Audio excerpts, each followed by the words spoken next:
huge game inside the conference. The Sooner offense is playing their best football of the season. The offensive numbers for Baylor are off the charts.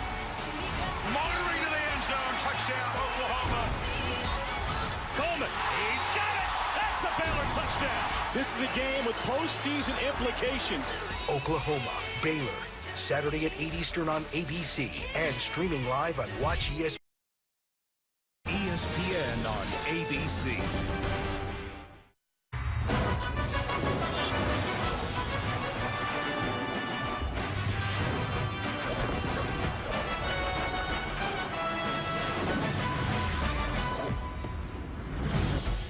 The new horseshoe in the banks of the Brazos.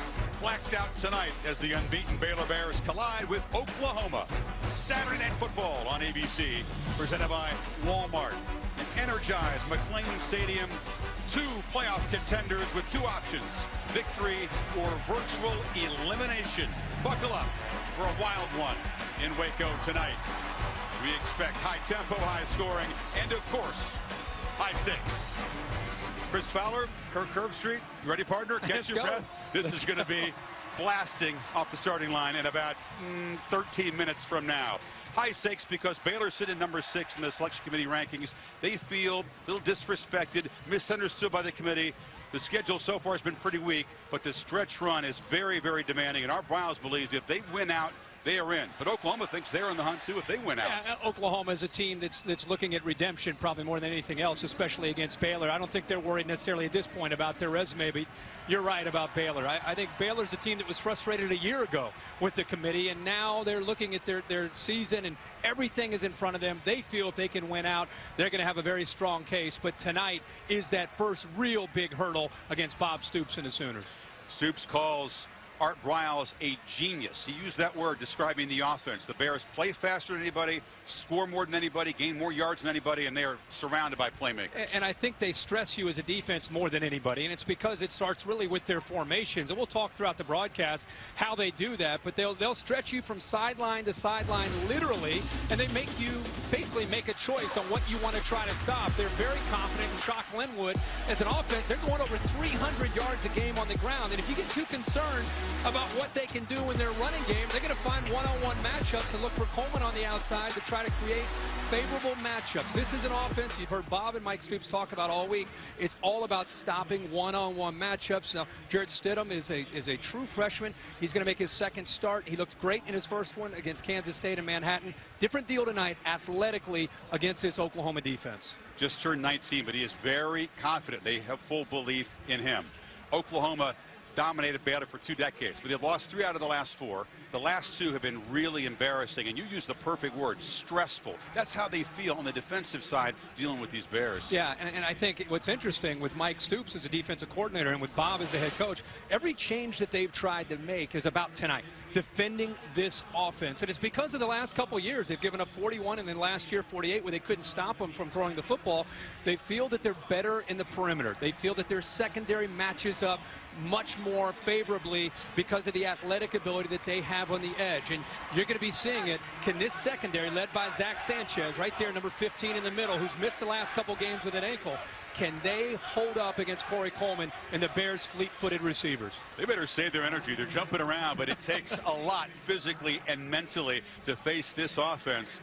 It's going to be a lot of fun in the Big 12 Conference in the next 3 weeks. It begins in a few minutes here in Baylor, and we'll see if Oklahoma can get that redemption they so desperately need as the freshman class, the Baylor line, ready to form that human tunnel from which the Bears will take the field. Baylor and Oklahoma on the banks of the Brazos tonight with a playoff spot in limbo.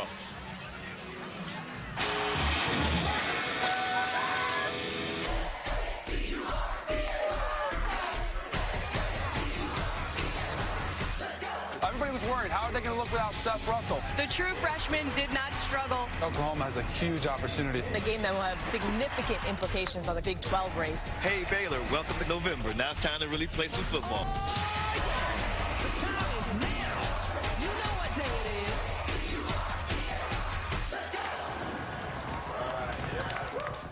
The Nissan pregame. Another week, another crazy play. You fight the friction. Down to the goal line and caught. High snap of desperation here. A crazy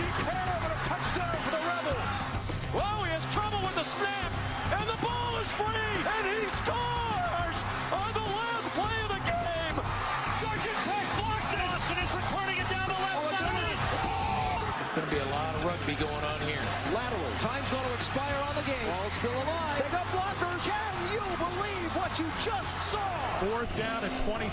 He's going to fire to the sideline. Shy of the first down. He's going to lateral it back. Ball's on the ground. Picked up by Collins. Alex has got room. This game's still alive. 23 seconds left. And the receiver was out of bounds. He caught it. It's a touchdown. They ruled that he was forced out of bounds. Unbelievable. Nebraska pulls the upset.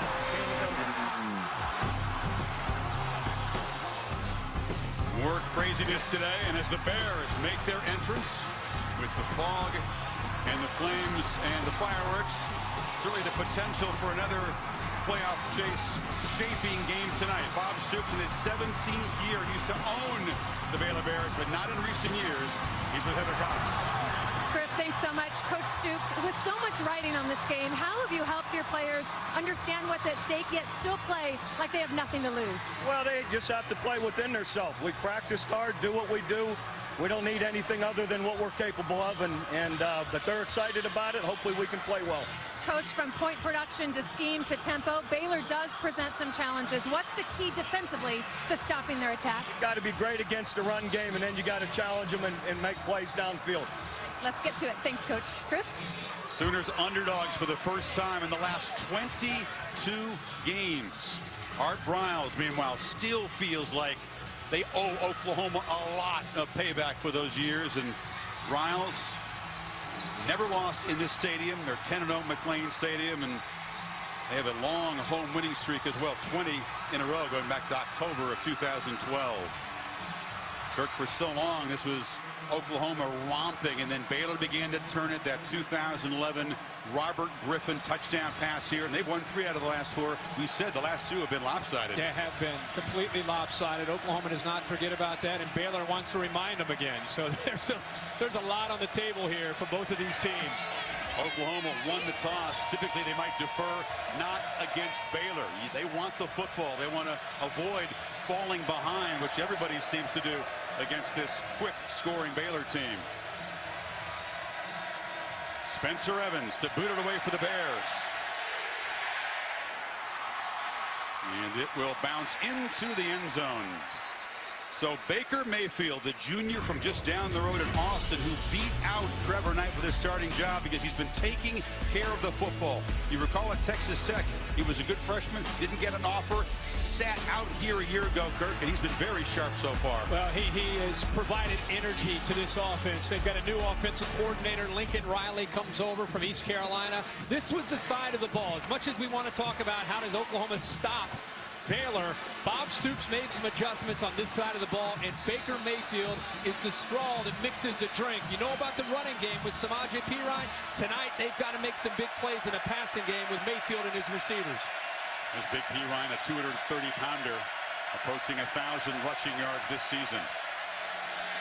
He's got it in the first 8. And muscles for about 4. Kirk, let's check out the Chick-fil-A impact players. Well, Oklahoma has a lot of playmakers. They're going to go tempo here, just like Baylor will. Perine in the backfield along with Joe Mixon. Sterling Shepard, number 3. If they get him isolated one-on-one, he's got to make big plays. You'll see Sean Oakman, number 2, getting pressure. And big Andrew Billings in the middle has got to hold up against Perine in the Sooners' run game. 2nd and 7. Mayfield escapes, but goes down. A sack on the blitz. Andrew Billings combining with Sean Oakman. They get pressure off to the right, and this is a matchup you're going to see Baylor hope to be able to exploit. That is a true freshman going up against Jamal Palmer, a senior. Drew Samia, who has moved into this starting lineup after the Texas game. He's done well, but remember, a true freshman in this atmosphere on the edge of that offensive line against a senior, that's a tough challenge. Joe Mixon, the very quick freshman back to the right of Mayfield on 3rd and 12. Bears show pressure again and bring it. Screen. Westbrook trying to escape, breaks a couple tackles, very near the line to make. They'll spot him, I believe, just short. Good effort, but it's 4th down. Well, you're going to see a lot of pressure. Phil Bennett, the defensive coordinator from Baylor, believes in pressure, especially if he gets you to 3rd down, and that's exactly what they did. creating a little confusion. And on that first series, Chris, Phil Bennett is attacking the true freshman, Drew Samia, the right tackle, with pressure. Austin Seibert, true freshman, one of the best punters in the country so far, and this is a good boot. And a fair catch made at the 20-yard line. So now, Kirk, we're going to see Jarrett Stidham and this Baylor offense that scored a touchdown every first possession this season. Only team to do it. True freshman. You can see a great dual threat quarterback, but in this offense, really more of a thrower, especially with the injury already to Seth Russell. And he's got command of this offense. Remember, he was an early enrollee, so he was in school in January, went through winter conditioning, went through spring football. It's almost like when you get in early as a quarterback, it's like a redshirt freshman, but he is still a true freshman, and he's the key tonight, making good decisions and getting the ball out of his hands. He's played in all 8 games, but of course the road game at Kansas State, windy night, hostile environment, was his first start. So this is his first home start.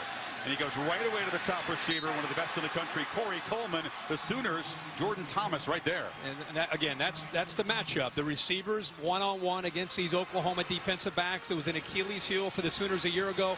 Corey Coleman, number 1, is the go-to man. He's the guy that can make so many things happen. And now Shock Linwood has a crease. Linwood into the secondary. Stiff arm, breaks a tackle, still running to midfield. Shock Linwood shoved out at the 45 by Charles Tapper, but a huge play in this productive run game. Watch the left tackle, Spencer Durango. He follows him, and then he's able to accelerate into the second level. This is what makes Linwood so good. A stiff arm to that safety, Thomas, and he goes for another 15 yards. 34-yard gain. Stidham chased, escapes, dumps it down. And Linwood is tackled at the line of scrimmage as a flag where the quarterback was hit after he dumped the ball off. Jordan Evans was tackling Stidham. Yeah. Did he do it too late? Oh, for sure. Jordan Evans, he buried Stidham. Just buried him well after the ball was thrown. Personal foul, roughing the passer. Defense, number 26, punishing the quarterback with the weight of his body. Oh, yeah. 15-yard penalty, first down. I don't know if Oklahoma's trying to send a message. The ball's gone. I mean, he goes out of his way to elevate the quarterback and then bring his shoulder down. Then he's going to help him up. He acted like he didn't know the ball was gone, but Reggie Smith very descriptive in that. Yeah, penalty. He was. Sure was. Moves the ball to the 31. So Baylor threatening after just a few plays and a penalty. Linwood knocked down after a 4-yard gain. Shock Linwood is a junior from Linden, averaging 131 a game. That's on pace to be the Baylor record. Yeah, it's incredible, 130. And as a team, think about this, 309 yards a game on the ground. Now in the flat, Linwood makes the catch, knocked down a couple yards short of the marker. Third down. You get caught up with Art Briles and his formations and the way they throw and how fast they score, and you think it's all about their passing game. They pride themselves on physicality and being able to run the ball. Over 300 yards a game on the ground, so it's not just trying to stop Corey Coleman and the receivers. You got to be able to be physical at the point of attack. On third down, Linwood, that physical run is wrestled down, but he gets a first down easily. DJ Ward in the tackle. Yes, the level of competition is suspect, but 6.6 per rush for this team. Yeah, and it'll be more of a challenge tonight, but it's just, look at the formations. Look at the receivers. Look at the defensive backs aligned with the receivers. So you basically form a little box there with the defenders inside trying to stop that run. They haven't stopped Linwood yet. That's a terrific first down gain of 8. Evans on the tackle. It's a numbers game for the quarterback, Stidham, and you know he's looking over to the sideline. He's always getting a feel for what he needs to do, but he's evaluating the defense and looking to see where they're committed to stop the Baylor offense. Are they committing to the run? He'll throw. Are they committing to the pass? They'll run. Devin Chafin, number 28, gives a breather to Linwood. He's a physical back. He steps forward. It's first and goal, Baylor at the 5. Alexander on the stop, but once again, right out of the starting gates, this Bears offense is rolling. And we'll talk a lot about Linwood, but you're talking about an offensive line that's played a lot of football, a lot of experience up front. Chafin walks into the end zone, and the Bears off the mark very quickly, and away go again. 8 plays, 80 yards, 239. Most of it on the ground. All but 1 yard of it, in fact. That was a heck of an opening drive for Shock Linwood and the offensive line of Baylor, really asserting themselves and not just scoring a touchdown, but sending a message. When you run for 65 of 66 yards on a drive to open up a game, after all the buildup and hype in this game, you're sending a message. Snap is mishandled, and the holder, Cole Edmondson, stumbles forward. So a misfire on the extra point. That's the first one they've missed in 62 tries this year. So Baylor gets a stop and then just overpowers Oklahoma's defense to jump in front 6-0. Kick off your drive with tires that return superior performance. Goodyear, more driven. Our official aerial provider on Saturday Night Football. And this blacked out night, Bears in the all-black uniforms off to their typical fast start. 9 for 9 touchdowns on their opening possessions. Only team in FBS to do it. Alex Ross and Joe Mixon deep to receive Evans' kick. It's a line drive, and it goes out of bounds. So a penalty there, and the Sooners will get good starting field position. And after that opening Bears drive, some urgency all of a sudden for the Sooners. No, they're going to have to. We talked earlier about Spencer Durango, the leader up front. What a great block here early in this game. Frees up Shock Linwood. Look at that stiff arm right there. And then he runs through the defensive back, Jordan Thomas. And here comes Durango again. It's the same play. What was interesting to me is Oklahoma committed one extra guy up to the line of scrimmage. The theory for Mike Stoops there is you've got one extra hat to stop the running game, and they still move 8 plays, 80 yards, and a majority of that on the ground with Shock Linwood. And now, even though it's so early, when you face an offense like this, you better believe the opposing offense feels stress, not just the defense. Yep. Two-back look, Pirine and Mixon. This is Mixon slipping as he makes the cut, and he's brought down quickly. Jamal Palmer came around from the end. Remember, this is an Oklahoma offense that made some adjustments after their Texas game. In their last 4 games, they have been much, much better, averaging 295 yards a game on the ground. Mayfield off play action, rolls out, has room, fires near side. Sterling Shepard makes the catch. It's across the 40. As the Sooners' top receiver shows his hands, but it's still 3rd and 3. And part of playing in this environment, like any tough environment, is you just have to weather the storm, especially against the offense that you're facing. So getting a few first downs and getting some points, very, very important if Oklahoma wants to stay in this game early. Sooners have been a good 3rd down team, 45% on the season. Crowd making it tough.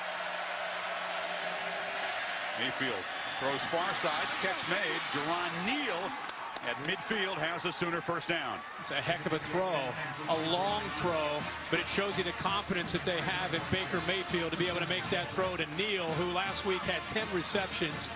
Now they're going to crank the tempo up themselves after that first down.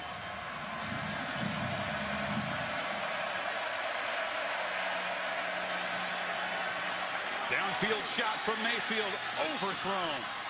So important to connect when you have the chance, but Westbrook was covered by 2 Bears that time. And Xavier Howard, the corner that usually plays close to the boundary, has experience, has talent. Oklahoma, you got to like the call to just try to challenge the Bear defense vertically. Sometimes even when you don't hit that, it can open some things up underneath, just to kind of remind the Baylor secondary that you're not afraid to take some shots. Shepard is in the slot to the right of the formation. Bears rush 4.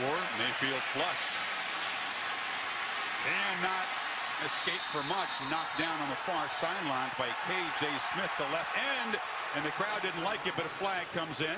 There's the emotions of Baker Mayfield that the coaches like, and at the same time they want him to control it. And you can see he's involved. He's not going to be a quarterback that's just going to get back and go to the next play. Lincoln Riley said he's matured in that area. After the play, personal foul, late hit out of bounds. Defense, number 2. 15-yard penalty added to the end of the run. First down. Now they got Sean Oakman.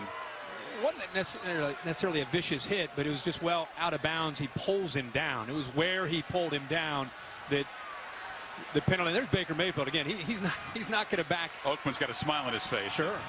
But part of their approach to this game is, especially, they're going to bully you, especially when you play them here in Waco. Oakman 6'9", 275. He knocked Trevor Knight out of the game last year with a hit as the quarterback was going to the ground. So the Sooners certainly remember that. First down after the penalty.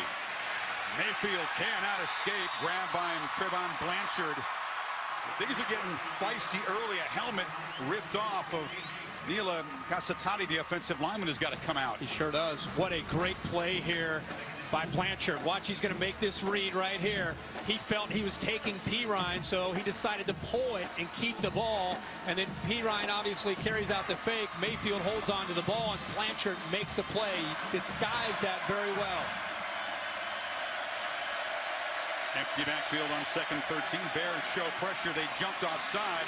Shepard is corralled and hit for a loss. Bears are active up front. Brian Nance from his end position will check the marker. Looked like they jumped off quickly. I think Taylor Young, the linebacker, was starting to cheat up. Might have jumped as well. Offside. Defense number 1. 5-yard penalty. Repeat, 2nd down. Reggie Smith and his crew going to be busy tonight. Yeah. This game has that feeling to it. I want to go back to that Baker Mayfield where he's kind of going face-to-face here with Sean Oakman. That's kind of been what he has brought to this offense, some energy. So I kind of like to see him not backing down from Baylor and stepping back up into their face a little bit. Mayfield on 2nd and 8, flips it to Pirine in the flat, gets a couple of blocks, muscles in the 25-yard line. He told me that he felt he'd been too emotional early in the season. Games against Tennessee, the loss to Texas. He was trying to sort of harness that a little bit, Kurt. Yeah, that's Lincoln Riley's mentioned that as well, how they've been proud of how he's grown and matured in that area. 3rd and short, Pirine banging off tacklers. First down at the 15, and now the Sooners are in business in the red zone. Boy, Pirine, one of the more physical backs in college football a year ago. New offensive system with Lincoln Riley. I think the last 3 or 4 weeks we've started to see him and the passing game. Go far side. Nowhere to run for Micaiah Quick. Short gain. The Sooners' offensive line starting to settle in a little bit.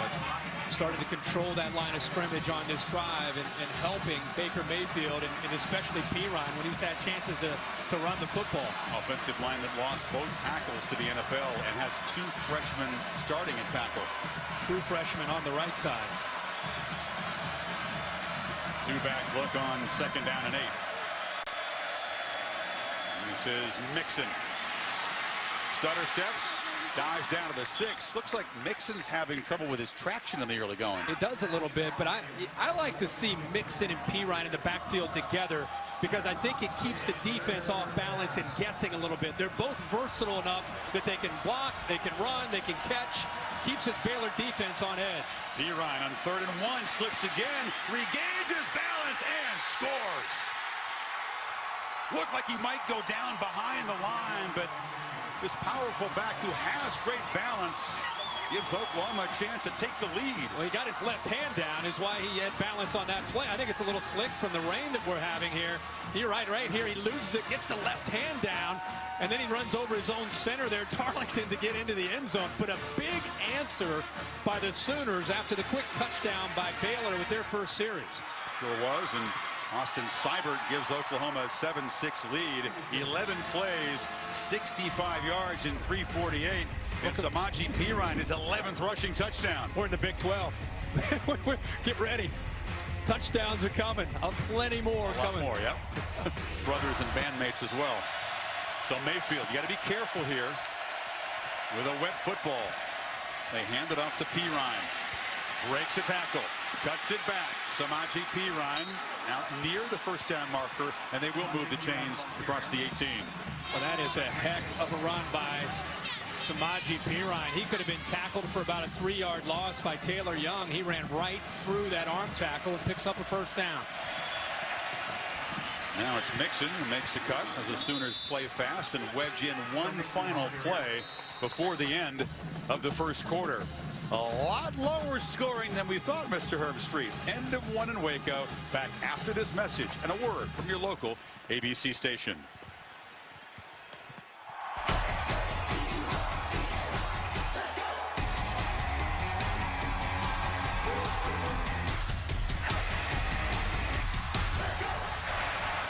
Pirine hit immediately. Taylor Young, the weak side linebacker, came in. A flag is down.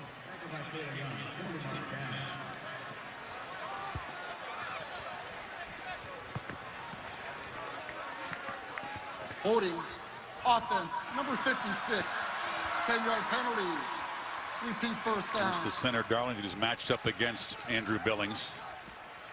Tall order blocking this dude. He is, and he actually gets involved here with Oakman as well. He's coming in on the right here. He's locked up with Sean Oakman in this case. Crab's easy call for an official. Oklahoma continuing to make some mental errors and miscues, giving themselves 1st and 20 and getting off schedule. Pirine makes a cut and spins and muscles across the 20.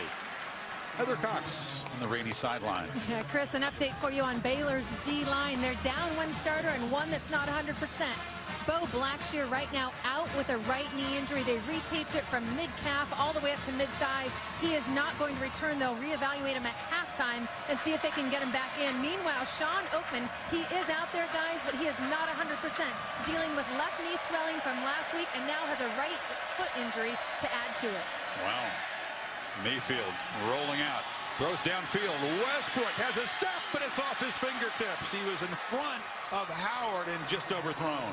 Well, they take a chance. We've seen this Oklahoma offense tonight be willing to take some shots. Twice to Westbrook. He has a couple steps on him, and boy, the ball just thrown just a little bit too long. If he put a little bit more air under it, Westbrook walks underneath of that and into the end zone. He got by X Howard on that play.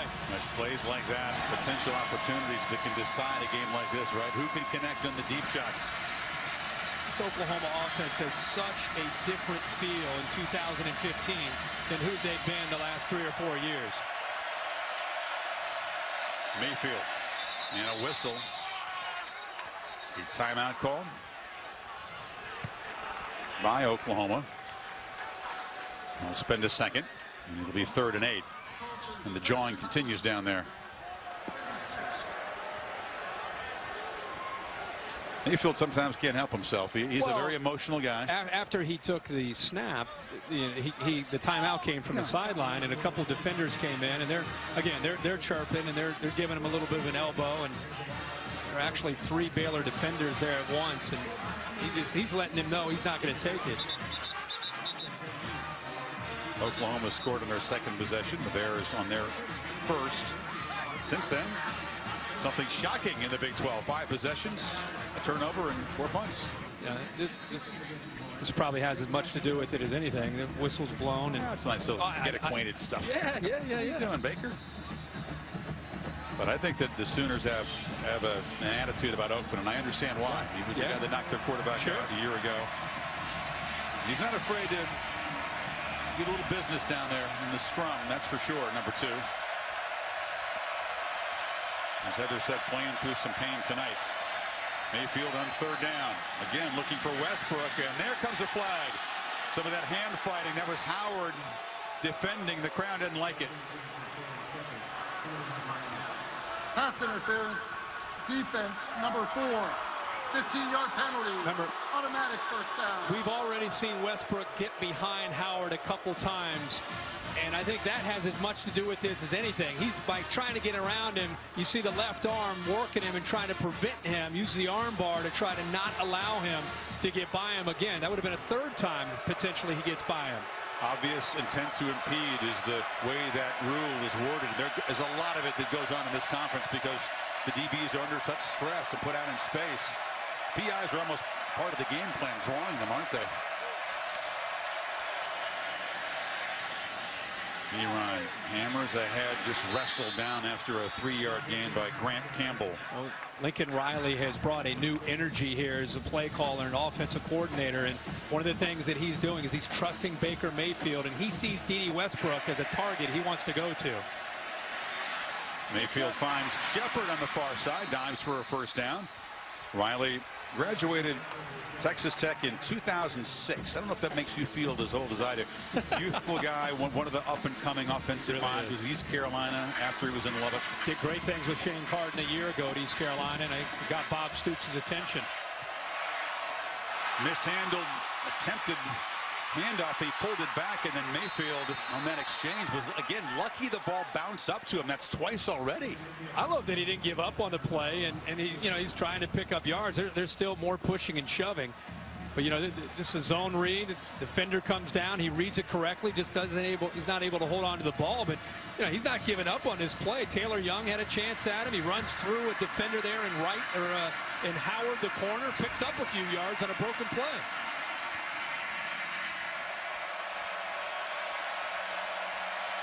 Good fortune so far for Mayfield tonight. Sling it. Slam. Shepard almost escaped, made the catch, and was trying to get away from the tackle from Vaughn's there at his first down. The epitome of a slot receiver in college football. Look at the space to the right there. You get Sterling Shepard a matchup, and you create a little bit of space. He can make things happen after the catch.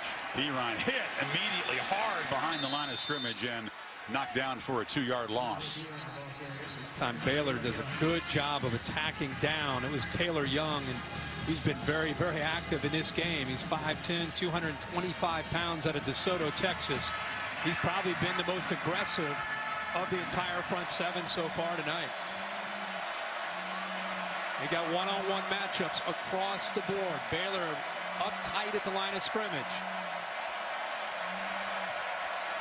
Bringing pressure. Mayfield backpedals, just heaves it downfield toward the goal line. Catch made.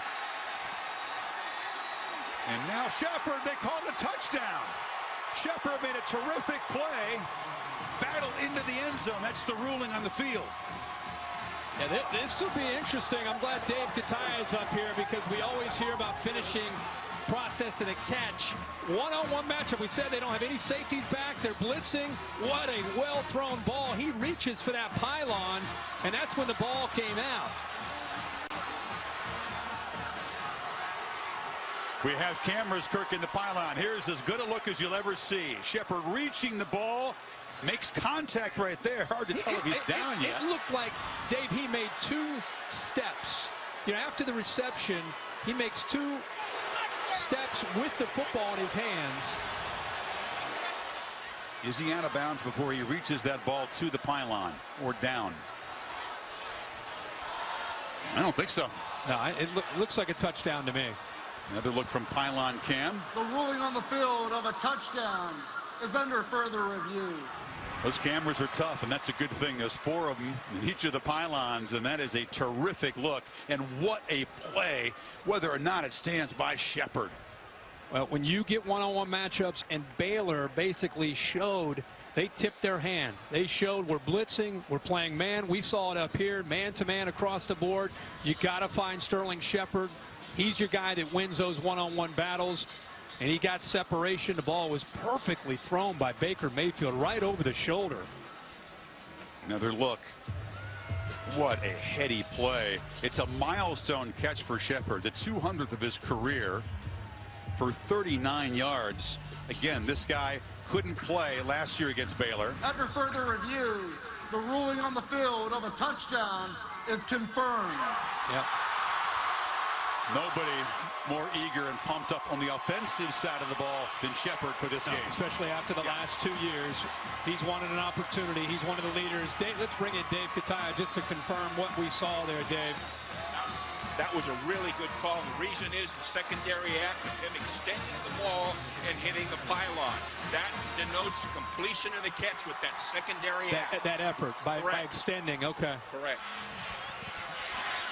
Seibert knocks it through. A terrific job by the holder there. Grant Botham. Actually, it's not good. Botham had to collect a snap that was behind him, so either team automatic on conversions on a wet night, but the Sooners up by 7. if you're an Oklahoma fan, is Baker Mayfield on the road, tough environment, recognizing man-to-man coverage, and he gets to the matchup that he wants. You see Shepard at the bottom, but watch the running back, Samaje Perine. Watch what he does here, right there on the block, to be able to give him just enough time. Grant Campbell came on the blitz. Samaje Perine picks up the blitz. It's an area that you can really see how much he's grown. Mayfield still gets hit, by the way, but there's the extension and the touchdown and the one-on-one matchup, which is going to be a battle tonight with Sterling Shepard against that Baylor secondary. Looked like Perine enjoyed throwing that block, didn't he? Sure did. Hodgson's kick will not be brought out. So the Bears playing from behind. The deficit now 7 points. Monday night, the Red Rifle, the guy Andy Dalton, and the undefeated Cincinnati Bengals. Who did? Taking on J.J. Watt and the Houston Texans at 6 o'clock Monday Night Countdown. Kickoff at 8:15, also on the Watch ESPN app. How about that ball club? Playing pretty good. Andrew Whitworth and the boys. They are. Now you're not going to talk noise. You've been talking noise the first half of the season. Now you're going to downplay the Bengals. Exactly. Now is it okay? Exactly. Mikey T and the boys getting into town. The Cincinnati coach Gruden. Baylor has not faced a 7-point deficit yet this year. They've been the kings of game control. That metric that looks at how much dominance they have throughout the course of the game. And on first down, the Sooners are swarming Linwood again. He had the one long run early, but they've been all over him since. Unbelievable what they've been able to do and the way they've settled in. That first drive, 9 plays, 80 yards and a touchdown. It looked like ho-hum. That's typical Baylor. But look at these last 3 drives, and now to start this drive here, another stop. Play action. And the ball caught by Lee. A terrific hands grab, just a few inches off the turf at the 32. It'll be third down.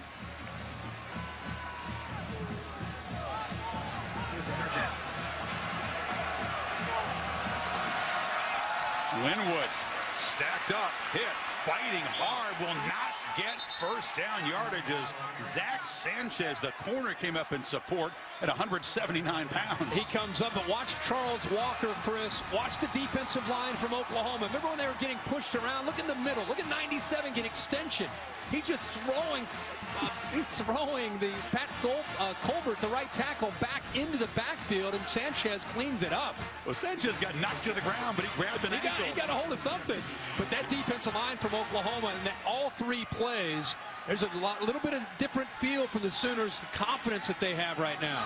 How about 4 straight empty drives for Baylor? You just never see that. Shepard making the fair catch. Oklahoma back to work midway second quarter, up by 7. Mixon motions back in. It's a 2-back look, and Mayfield pump fakes, looks downfield, threw into a crowd, broken up, intended for Neal. Chance was in coverage. Last 5 completions by Mayfield have been to Sterling Shepard as he targets his top receiver. Well, that's smart. You're on the road in this environment against this offense. You know that number 32 Perine and number 3 Shepard have got to get their hands on the ball as often as possible. Remember, he's been taking shots to the left into the boundary to 11 Westbrook against Howard. See if he tries to go back to that. Mayfield steps up, throws it short again at Shepard. Trying to make the corner, gets the 41-yard line, very near the marker. Trayvon Blanchard stopped him. If you're an Oklahoma fan, you're cautiously optimistic, but you remember it was 14-3 in Norman a year ago, and then 45 straight for the Bears in a beatdown. 3rd and short. Mayfield and the keeper takes a shot. Knocked out by Howard. It'll be close. I think it's going to be a first down. Yep. Sooners fighting for every inch there. And Baker Mayfield, you and I were talking at the break. He's had a great start to this game. He's had a couple plays where the ball has bounced his way, but he's got a little bit of an edge to him. A little bit of confidence and swagger that this offense seems to feed off of. I agree. His teammates say that. Again, dangerous throw into traffic. Blanchard, the linebacker, with a takeaway. The kind of thing Mayfield has avoided this season. This time they were all over his top target. He throws this ball behind Shepard, which allows Blanchard to get underneath it. And remember, Blanchard, Phil Bennett tells us he runs a 4-4. He played corner in high school. See how Shepard has to wait for the ball? That allows Blanchard, with his closing speed, to step right in front of that football. And what soft hands by Blanchard to hold on to the ball, gets his body underneath before he hits the ground and potentially loses possession of the ball. Great point, Kirk. Watch the awareness to roll the body, not let the ball hit the ground. What an athletic pick for Blanchard, his second of the season. It's almost like Baylor needed something to kind of spark this stadium, this crowd, and give their offense great field position. Blanchard provides it. One takeaway for each defense, and they continue to try to hammer Shock Linwood. Evans stopped him after about a 4-yard gain. Well, they have a lot of confidence in that offensive line. We talked earlier. They're averaging over 300 yards a game on the ground, and they'll keep going back to it and set up the play action. Fake it to Linwood. Stidham gets around the edge and get down, young man. That's what Art Briles is thinking. Eric Stryker was in the neighborhood. It'll be 3rd and short. Heather? Well, Chris, Baker Mayfield just went down his entire offense and said, hey, that one's on me. My mistake. It won't happen again. I'm going to continue going deep. Kirk, you were talking about a matchup that they're exploiting. He wants to continue to pass. Linwood breaks free. First down and much more down to the 22-yard line. Amon Thomas on the tackle, but he took the blow. By this time, since the opening drive, we've not seen him be able to squirt through there. The double team opens it up. Linwood again. The Bears love to play extra fast after making a first down. That time knocked down for a loss. You know, what's happening in some of their pass plays, the reason we're not seeing big plays is Mike Stoops has elected to rush 4 and drop 7 and play zone. And Baylor only has 3 wide receivers going out for some of these passes. So you've got 7 defenders, only 3 guys out going out for a route. It's a good job by Mike Stoops. Coleman is uncovered. The Sooners are confused on defense. And there's a run by Linwood. There's a flag in the play. There was a lineman running off just before the ball was snapped, and Coleman was basically uncovered in the slot. Look at the 12 players on the field. He was uncovered, but you had DJ Ward trying to get off the field. 12 men on the field. Defense. 5-yard penalty. Repeat second down. Happens a lot trying to defend this tempo offense. Mike Stoops is up in the booth for the first time. He's been on the sidelines his whole career. He's frustrated. And right here you see him. He's confused. Well, am I on? Am I off? Am I on? He's the 12th man. You're right. When they stress you not only from a scheme, but the mindset and who's in and who's out. And let's make sure we're matched up with the personnel groupings. Chafin running behind the largest human in a football uniform, I think, like Quan McGowan, 6'7", 410-pound tight end / lead blocker. Was in that time, number 80. Yeah, when in doubt, just follow the big fella. Look at him. And they sneak it on 3rd and short. They just maul that defensive line as McGowan joins the scrum. It'll be first down. Big Laquan, the big truck they call him. I shook his hand yesterday and I lost it. I lost my hand. I mean, we watched him catching the football. Soft hands, though. He does, and down in this red zone area, don't forget, they threw the one pass last year in the bowl game, and he does have soft hands for a big fella. 500-pound bench press, size 20 shoe. Stidham batted down at the line. He was trying to get it to Coleman on a slant, but Tapper got a hand up. That's been a big emphasis this week in Norman, is the ball is out fast with Stidham in this system. And if you can't get in there, you've just got to be athletic enough to try to time it up. And Tapper does an excellent job there. Thomas on Coleman to the left of the formation, Kirk. 2nd and 10. Been a quiet start to this game for the Heisman candidate. Play clock winding down to 5. Option look. Keeper. Big hit delivered. Stephen Parker came up and knocked the quarterback down. You don't want to get him hit, but down here in the red zone, you got to run him, they feel. Yeah, and the speed option was a part of their offense in his start at Manhattan. And They feel he's athletic enough to run it, but you're right. There isn't a lot of talent, a lot of experience behind Stidham, but you got to take some chances. You can't be too protective of your quarterback. You just got to minimize shots like that. Parker hit him hard. 3rd and 5. They can make a first down at the 1. Chris, you talked about the matchup up here at the top. Thomas has done a very good job as well. Well, against Corey Coleman, who's been almost impossible to defend with single coverage and sometimes beats double coverage, an opportunity for Jordan Thomas to really shine tonight. Sure is. Football world is watching him. All right, Bear, we have this break. We guessed Mike Singletary might have been the highest finisher for the Heisman here at Baylor until RG3 won it. What is the answer to the Aflac? Well, you have to go all the way back to 1963. Don Trull, quarterback at Baylor, finished 4th to Roger Staubach, the Navy quarterback. I think we might have another Navy quarterback in New York this year invited there. Keenan Reynolds put up some great numbers. Bear, are you serious? Pulling in a 1963? Don Trull? I mean, what is he? What's he throwing, a lateral there? Number 10? Fair. He's a Hall of Famer. We'll give Don Trull his due. That's my bowling technique right there. Bear stumped us. Well, can the Browns dial up for Stidham here, the freshman quarterback on 3rd and 5? Well, they've moved. Look to the left here. They've moved Coleman now into the slot. Try to change the matchup. You have Thomas up to the outside, way at the top, and they've created a different matchup now on the inside for Coleman. Fake it to Chafin. Stidham scrambling. And he's going to be hit and knocked down at the 5-yard line. Dominique Alexander was waiting for him. Now they slam him down, and here comes a flag. Another mental mistake by an over-aggressive Sooner defense. They had him stopped. It was going to be a field goal attempt.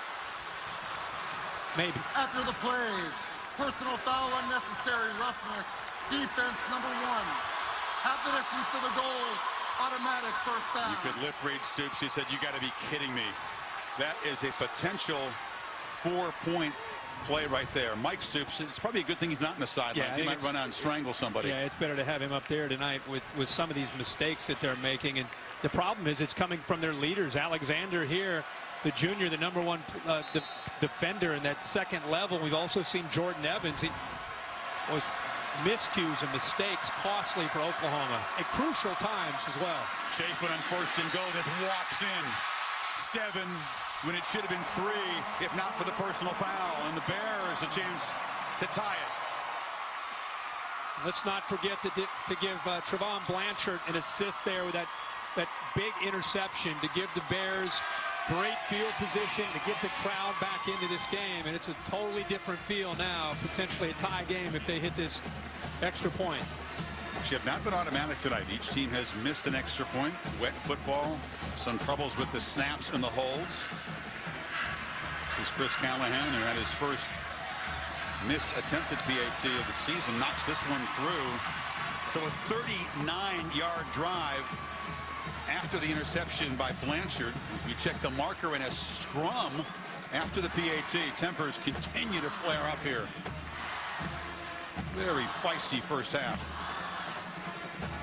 And Stoops letting Alexander know that was a crucial mental mistake. Cade Baylor 1st and goal. And we'll sort out what the penalties are here.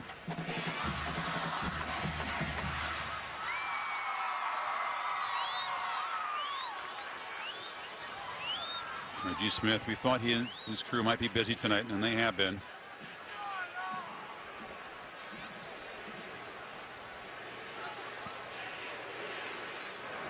Devin Chafin has scored a couple of touchdowns on the ground.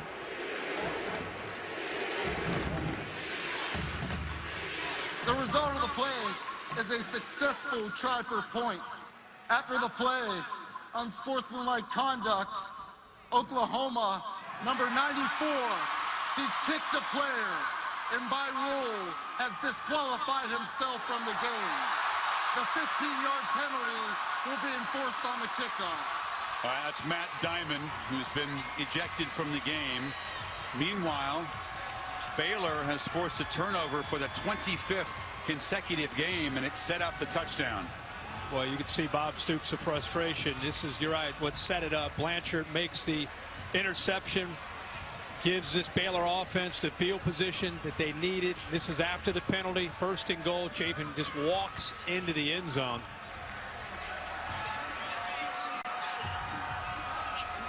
Just beautiful blocking and not much for the running back to do, but just waltz in. No, but then what the starting defensive lineman here, Matt Diamond, has now been kicked out of the game for kicking a Baylor player. Very hard for us to spot it. We're looking to see if we can give you an angle of it. The officials, though, spotted it in there. Little taunting of the Baylor crowd from Diamond as he walks off. Junior from Katy, Texas. This team came in here stoked up. You knew they were hungry for redemption. They have lost their cool at key moments here, though, already in the first half. It's right in the middle, right there over the snapper, Landis. He's right on top of the, right there. He just brings his foot down on the long snapper. Officials all over it. He was laying on his back and then brought his foot down on the face mask. Yep. And the immediate flag there. So a tie game. And as you said, Oklahoma down a starting defensive lineman for the rest of this game. And after the penalty, the Bears will kick it off from midfield.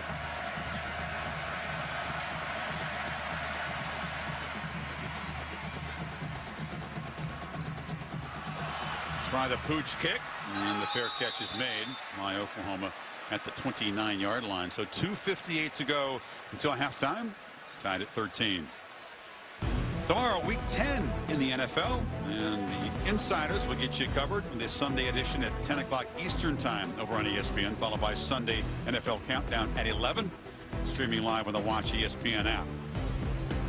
Well, it's been surprisingly low scoring, Kirk. The defense have made some plays, couple takeaways, a whole bunch of penalties, a very feisty first half. I mean, you have one timeout for Oklahoma with just under 3 minutes to go. With the way Baker Mayfield has played, I'm sure they're going to be aggressive and try to get in position here for some points. A motion Mixon into the slot.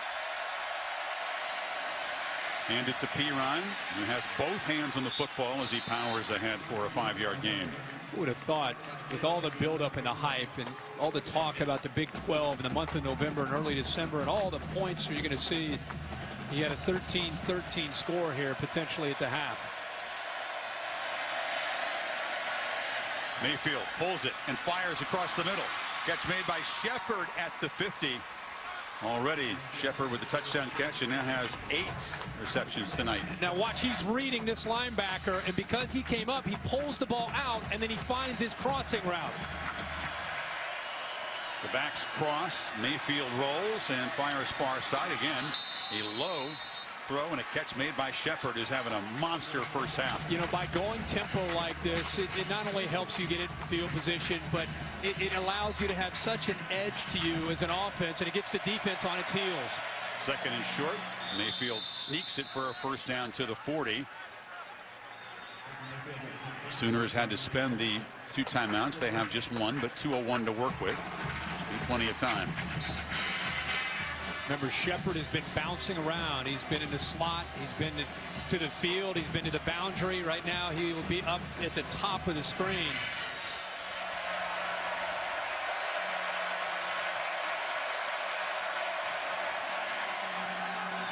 Mayfield lobs it down, and Mixon out of the backfield on a wheel route, got open down inside the 25. And because you have Shepard on the same side, he's able to catch a lot of the defense's attention. He's just going to go right down here on the wheel route, but you see the safety has to respect Sterling Shepard. It opens up that sideline for the wheel route to Mixon. 18-yard gain, and now Pirine runs the right side. Boy, Lincoln Riley, that young play caller, in a nice rhythm now, isn't he? He really does. And the combination of Mixon and Pirine in the backfield together, you have Sterling Shepard out there making plays. We've not seen Mark Andrews, the freshman, yet have an opportunity, but he has great size, especially down here at 6'5". He's now up in the top. He just came in for Shepard. Good point, Kirk. Andrews, 6 touchdowns in his 16 catches. He's got single coverage to the right of the quarterback. Mayfield pulls it, throws back over the middle, and the catch is made by Dimitri Flowers, and the H-back muscling down to the 1. Well, the flow all the way to the right gets the defense's attention. They've been going down that right sideline, and he just puts the ball up in the air and hopes that Flowers will come down with it. Watch the defense flow to the right, and it opens up the middle of the field, and he relies on the athletic ability of Flowers to go up and make a play. That's trust right there by Baker Mayfield, throwing it to his H-back, Flowers, who goes up and takes that big hit and almost works his way into the end zone. Ryan Stewart, who is a big hitter in the secondary, he delivered the shot, but he took the worst of it against the physical Flowers. Oklahoma has run 41 plays, 21 runs, and 20 passes. That is outstanding balance to start this first half by Lincoln Riley. Stewart collided with the other safety, Waz, against Kansas State. He actually knocked Waz out of the game, and you could see that he's struggling, and that would be a serious loss for this Baylor defense. They count so much on their safeties. Oh, yeah. He tried to get off the field, then went down again. So 56 seconds before halftime, the Capital One halftime report. John Saunders, Mark May, and Mac Brown coming up. And also ABC News will have an update on the aftermath of the attacks in Paris yesterday, as Stewart is helped off.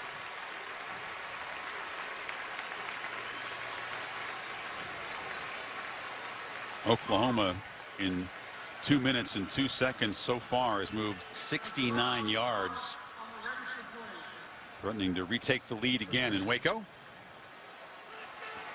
Tayon Sells, number 26, the junior, in for Stewart. Two-back look. They're working that play clock. They could work it down and leave Baylor. They should. They should. With the way Baylor can score and the way they move the ball, should work that down as far as they can.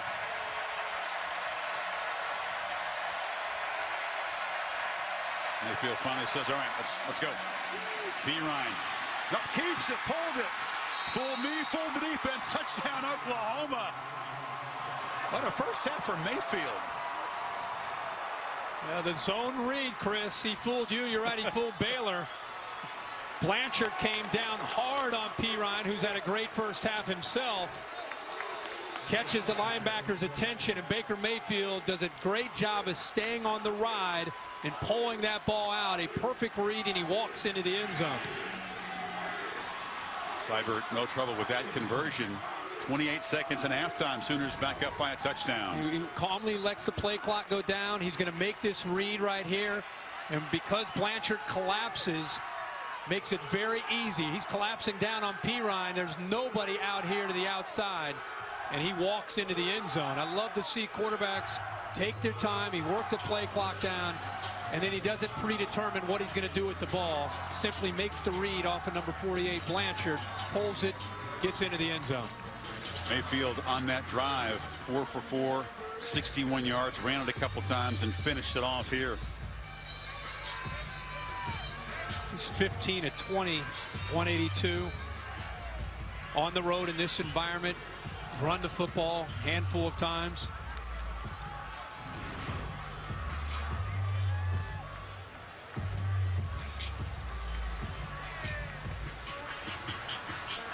Baylor, just 28 seconds until halftime.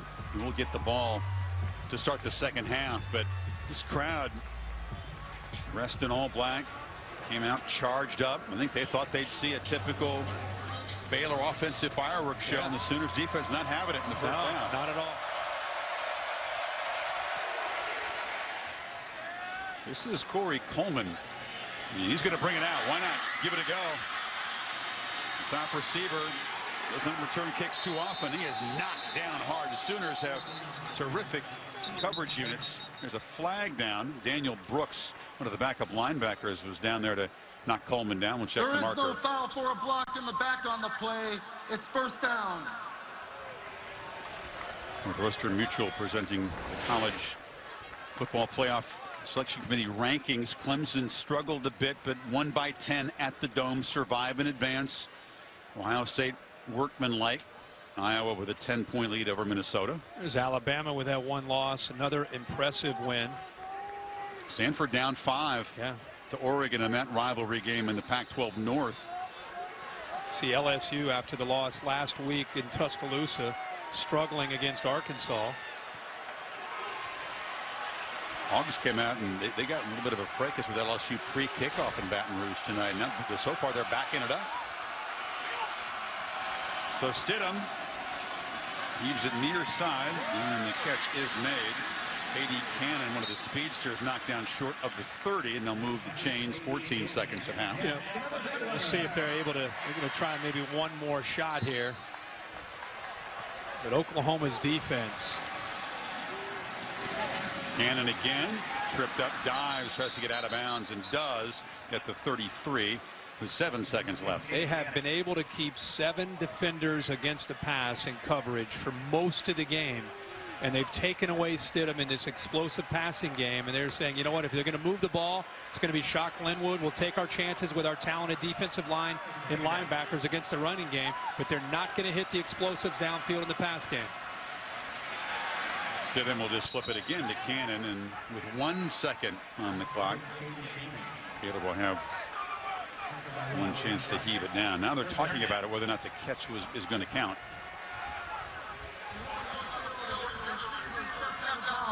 And failed to reestablish inbounds prior to touching the pass. It is incomplete. Third down. It's the call that got so much attention last week in the Michigan State-Nebraska game. Here, Cannon definitely stepped out of bounds and then came back in, so he's ineligible. Less repercussions on this play than on that call. So empty backfield. Stidham. See if he tries to heave it long. They just try to throw it short. Now the catch is made by Davion Hall, who has some running room, but now will be surrounded by Sooners and brought down. And this offense that averages 8.4 yards per play, best in the FBS, averaging far less than that tonight. End of the first half here in Waco. The Capital One halftime report is coming up. John and the gang in the studio, and Heather Cox will speak with Bob Stoops right after these messages. Walmart here in Waco, Texas. The rain is letting up as we get set for the final 30 minutes. A surprising first half. Surprisingly defensive. Oklahoma with a 20-13 lead. Chris Fowler back with Kirk Herbstreit. But Kirk, the Sooners have been here before. They played great defense for 30 minutes. Now, what's the key to sustaining it? Because in the second half, the Bears have stepped on the gas the last couple of years against them. No doubt about it. I think their defensive line really started to assert themselves after the opening drive, where Baylor went right down the field and put points up on the board. And because of how well they played up front, it's allowed them to defend the run with their front and then still keep a lot of guys in coverage, and it's made it really hard on Jarrett Stidham, the freshman quarterback. We'll see if they can maintain the same effort from Oklahoma in the second half. And if you're Baylor, it's about trying to get your running game going, taking some of the pressure off of Stidham, which they tried to do. Let's check with Heather Cox before the kickoff. All right, guys, I talked to Art Browse, who was frustrated with the rhythm, said we just got out of rhythm, out of sync early, we never got back into it, and that turnover really hurt momentum. One last night, guys, keep your eyes on quarterback Jarrett Stidham. Art Browse admitted to me that he got banged up in the first half. He's dealing with a very sore back, but will continue in the second half. They don't want to get this guy hit because there really is no experience behind him. The Pacific Life game summary, big first half for Sterling Shepard, again, who missed last year's game with an injury. Yeah, 9 receptions at 118 yards. He's putting his heart and soul into this effort, providing the leadership. We talked about Jarrett Stidham, 9 of 13, but the Sooners keeping everything in front of them. Very few passes. This is one of the few passes downfield where they hit Jay Lee, and that's what they're going to try to do here. Try to hit some big plays in a pass game. Stidham takes a shot. That sore back won't feel any better after that big blow from Matt Romar. And remember, we have Matt Diamond out of the game for kicking a Baylor player, so Romar, along with Charles Walker, have got to get it done in the middle. And much like the way most of the first half went, again, that Sooner D-line. Linwood knocked down after a short gain. It'll be third and long. This is a Baylor offensive line that's given up only 9 sacks on the season. Crowd just not used to seeing this offense shut down. There's a murmur in this place. They need 14. You're going to see 7 in coverage here. Stidham takes a shot for Coleman. Fingertip catch, flag comes in. He's knocked out of bounds near the Oklahoma 40. Let's check the marker. That's got to be pass interference, I think, on the Sooners and Will Johnson trying to prevent Coleman from getting around him. Got hand fighting that goes on down the field. Defensive back and receiver. Prior to the pass, holding, defense, the penalty is declined. Result of the play, first down. And you could see that Jordan Thomas, who Oklahoma wants to have on Coleman, with the formation, they somehow got Coleman matched up with the nickelback Will Johnson, and that's a matchup they'll take every time. Quiet first half for Coleman, only 2 catches for 14 yards. He got 37 on that third down play. Now Linwood is just mobbed and slammed down by Charles Tapper. Another loss on first down. Well, again, I can't say enough about the way this defensive line is playing. You're talking about not only going up against a team that can score, but you have a veteran Baylor offensive line, a physical back in Shock Linwood, a team that's averaging 300 yards a game on the ground, and Oklahoma with the rotation and athletic ability winning that battle. Linwood has a crease. Just tackled at the ankle there by Alexander. Prevented a bigger gain. It'll be 3rd and 4. Very few negative plays for this offense. Only 40 all year. The Sooners did a very good job at grabbing him behind the line. On 3rd down, Linwood muscles forward. Don't even need to go forward on 4th down because they will move the chains to the 31. I thought Art Briles made an interesting point with Heather, talking about they got out of rhythm. They had some penalties and miscues and the turnover, and kind of got away from what they were doing early. Stidham thought about running and now just dumps it off on the sidelines. That's Cannon making the catch. Quarterback knocked down again. Completion to the 25. They brought a late blitz from Stephen Parker, the nickelback, to right there, number 10. He leaves Cannon. Stidham eventually sees that. He probably should have gotten that out there a little bit earlier to Cannon, but he did take a hit by Parker. Linwood tries to cut back. Gets the edge. Shock Linwood. Another cut down inside the 10. 1st and goal, Bears. So I think that's what makes Shock Linwood so good. This play is designed to go to the left. It's a counter play. He's going to follow his lineman. But look at this. This play is supposed to go here. He cuts it all the way back because of the vision and the feel that he has there. Does a good job of coming off of that. See, all the way back. The play's designed to his left. Looking for a 3rd touchdown, and getting it is Devin Chafin.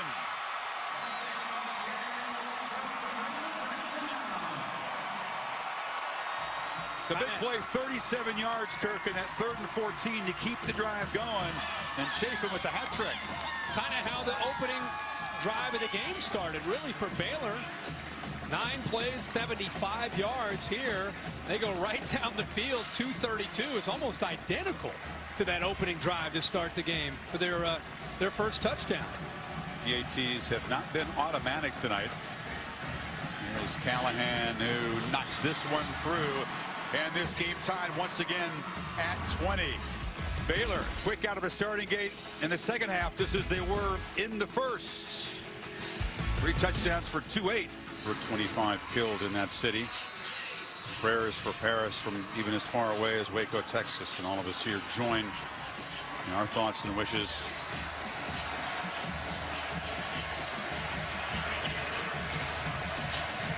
$20 apiece as the Bears have tied the score quickly. Their first possession of the 3rd quarter. Evans' kick taken at the 4 by Alex Ross. He was a very dangerous returner last year, had a couple touchdowns, but they haven't been that strong in this department this year.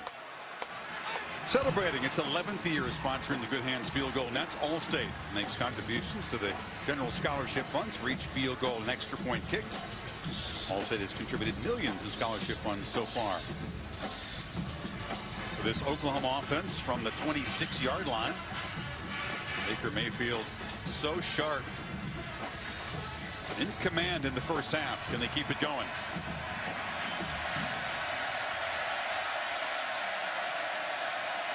Rain is almost stopped, which is good news for both offenses. Perine bounces off a man, gets to the edge, just runs through the tackle of Stewart. And they'll move the chains. Heather?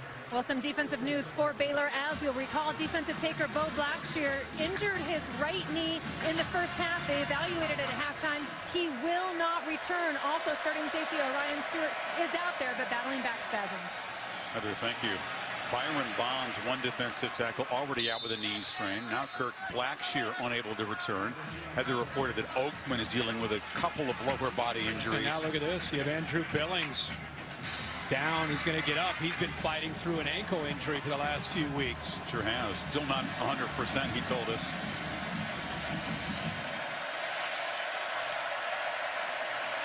Mayfield pulls it, pump fakes, takes a shot, and throws it far side to Neal, who's knocked out of bounds at the 45-yard line.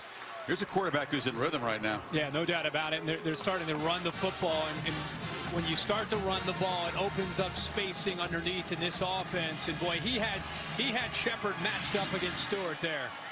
Ryan hammers away at that short-handed defensive line. The linebacker Campbell came up to meet him. Oh, Baylor doing everything they can to hold up physically. The strength of their defense is their defensive line, but they're beaten up, which means the linebackers and safeties are going to have to get more involved. Mayfield escapes, has room. Mayfield to the 30, shows the speed, gets the corner, knocked out down inside the 10. Blanchard finally ran him out, but another big play from the quarterback. I'm telling you, we've not seen an Oklahoma Sooner quarterback that brings this kind of life to this offense in years. His creativity, look at the effort. He's not going to give up on this play. He's not looking to slide. He's picking up as many yards as he can. 34 of them on that scamper. First and goal. Great block downfield by Westbrook to help him give him more yards.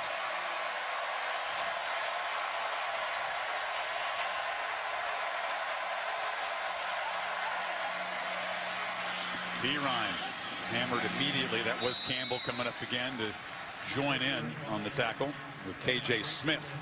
As much as the Oklahoma defense has taken the brunt of the criticism about why they can't play with teams like Baylor or TCU, it's really been more about the offense. Tonight's a different story with Mayfield and company. Second to go. Mayfield has it, throws near side off the hands of Mark Andrews, the rangy freshman receiver. Was a big red zone weapon for the Oklahoma team. Trying to back shoulder fade to the bigger freshman. It's 6'5" to go up there. Ball is in perfect position, and Andrews just unable to hold on to the football. It's exactly where you want to put it if you're a quarterback. That back shoulder fade with a 6'5" receiver, you put it up in the air. It's almost like a rebound. The timing was good. He just lost his footing and his balance, couldn't hold on to it. Third and goal.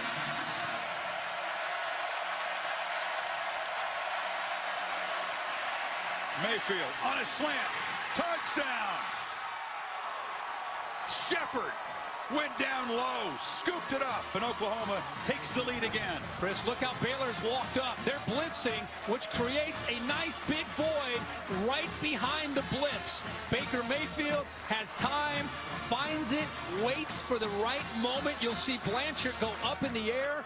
He throws it right behind him, right low and away where it needs to be. Conversion good. Shepard now 10 catches, 125 yards, and 2 touchdowns. And Stoops' offense converts again in the red zone, back up by 7. Rain seems to have moved off to the east. You see if both offenses get it cranked up. Each scoring to open this third quarter, and Oklahoma again has reclaimed the lead.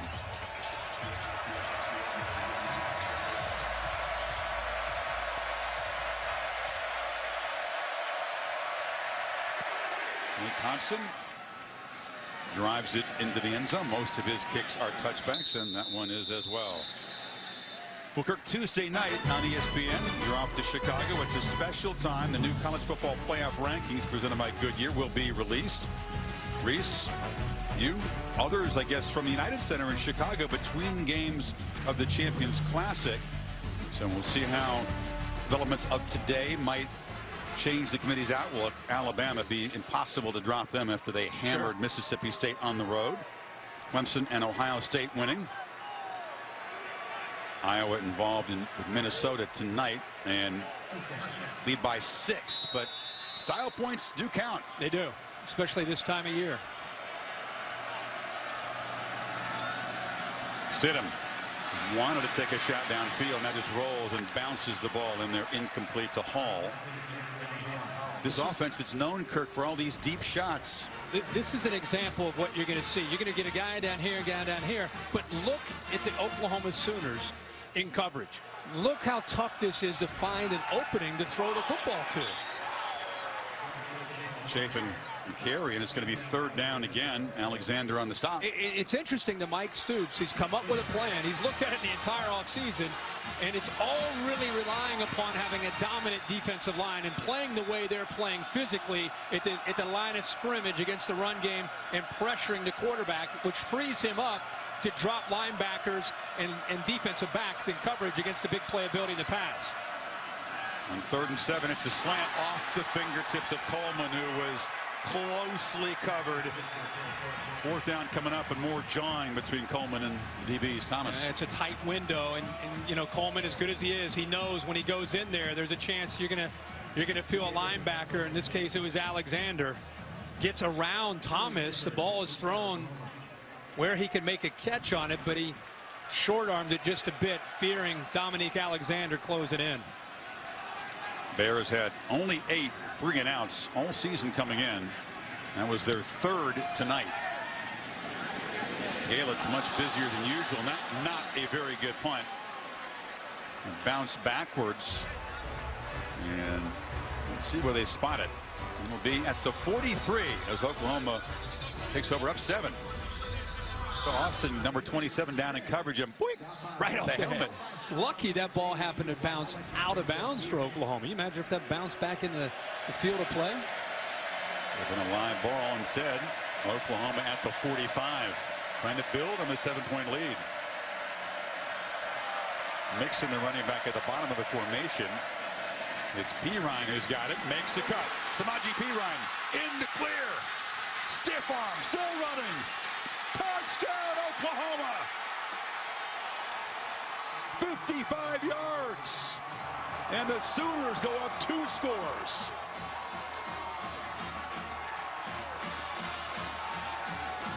Physical, tough, and fast. I just cannot believe the job that Lincoln Riley has done with this offense, from the way they looked against Texas to where they've looked these last 5 weeks, including tonight. This team had 67 yards rushing against Texas. His longest run allowed by Baylor this year.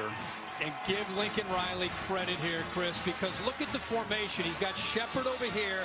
By doing that, he gets a linebacker and a safety over here. There's nobody in run support on this side. And the reason that's important is once he gets through, you got a blitz right there. You get a nice block from the right tackle, Samia, and it just frees it up. And I'll tell you, the big fella has speed when he gets out into the open field. But look, there's nobody there. Blanchard blitzes. He gets picked up right there. And there's nobody left because the formation moved the safeties into the boundary. And here's a look at pylon camera. Samaje steamrolling into the end zone. It's short-handed Baylor defensive line down Blackshear. Already missing Bonds, Oakman, and Billings. Both of them banged up. Wow. Beginning to wear, and you're right, Lincoln Riley calling a terrific game. It really is. And Casatati, the right guard. Samia, the right tackle. Both with 2 blocks to spring Pirine loose, but it was the formation and moving the safeties and linebackers out of position that really opened that up. Johnson again drives the kick deep, and Chris Platt's going to bring it out. Knocked down across the 15. ESPN's got you covered tomorrow morning. NFL Insiders Sunday edition at 10 Eastern. Sunday NFL Countdown with Boomer and the gang at 11. Also on the Watch ESPN app. So now, Kirk, Jarrett Stidham, second start of his career, the first one at home in this big showcase game, facing a 2-touchdown deficit. Composure. Art Briles has been here. He understands. You just got to keep sticking to the game plan and doing what you do. The blink of an eye, they can get back into this game. But they've got to start to challenge their offensive line to start winning some battles up front, because they've been losing to that defensive line. First down run again. It's Chafin, who's wrestled down by Zach Sanchez. Now, Stidham's had a couple of big plays. Got off to a slow start. Obviously, the big 34-yarder in the last touchdown drive to Coleman was key.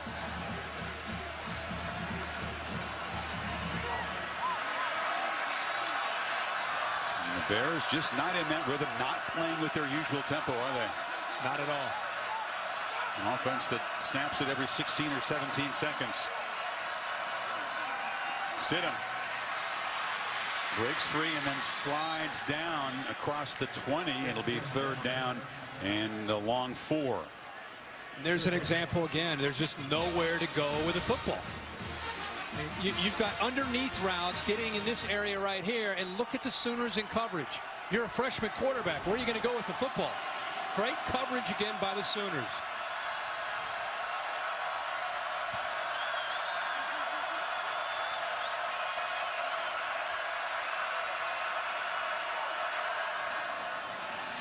They try the middle. Nowhere to run. Chafin is stacked up. Oklahoma defenders getting stirred up. It's a 4th 3-and-out for Baylor. There's a star in the making in Charles Walker. You know how many great defensive linemen we've seen over the years in Norman?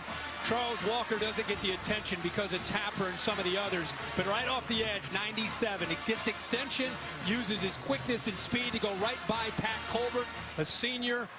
You're talking about Walker as a sophomore at 6'2" and 300 pounds out of Garland, Texas. A great athlete up front.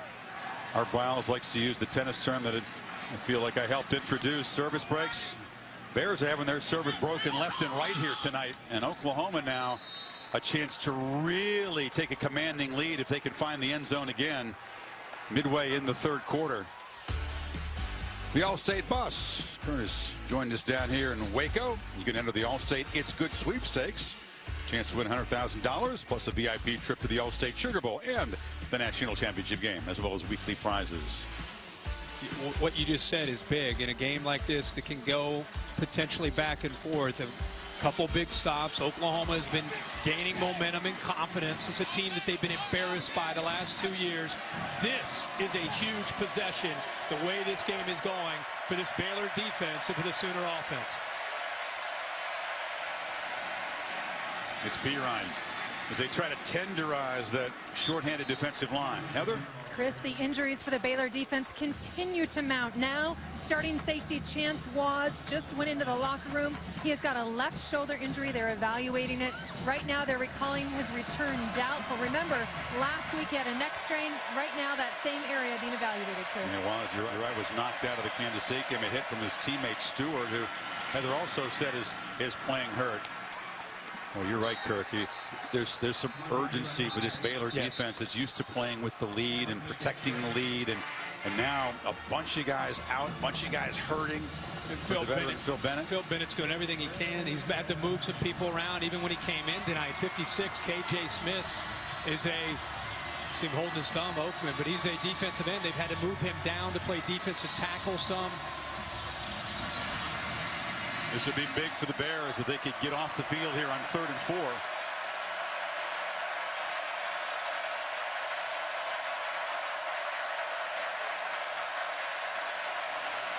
Mayfield escapes. Gonna make the first down and more. Another scramble from the Oklahoma quarterback down near the 35. Tell you what, man, this kid has got something special. This kid is special. Third down, you're going to play man-to-man. He's got mobility. He's got feel. He recognizes it, takes off, and picks up the first down. Pirine hammers ahead and escapes and is tackled just as he was trying to get momentum by Sells. Well, I thought he might pull out of that. It looked, Chris, I thought he looked like he was down. This guy has such balance. Watch him run. Low center of gravity, somehow sneaks out of there.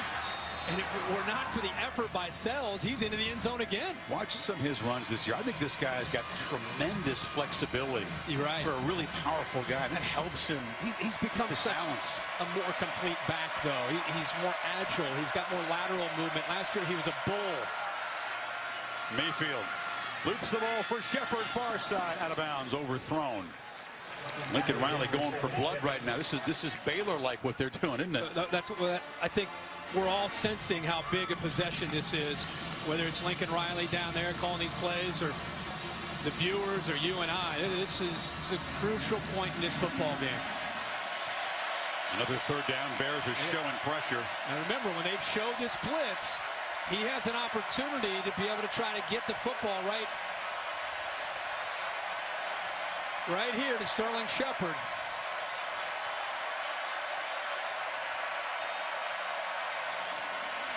Mayfield instead takes a shot far side. Jeff all broken up.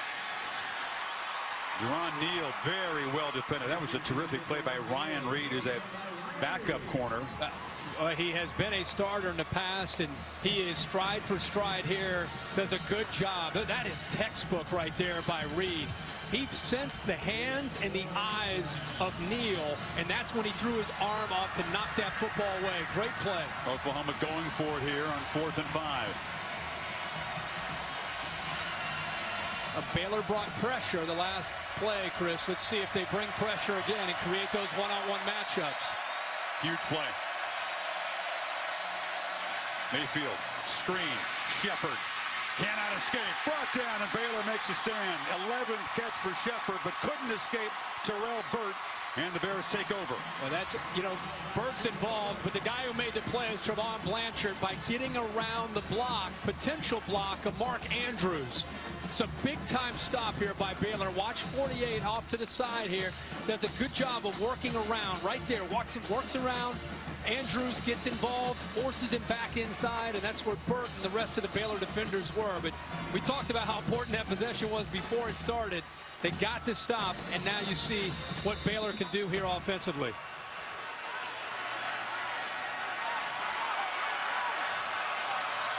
Can they find some rhythm with this true freshman quarterback? Play action on first down.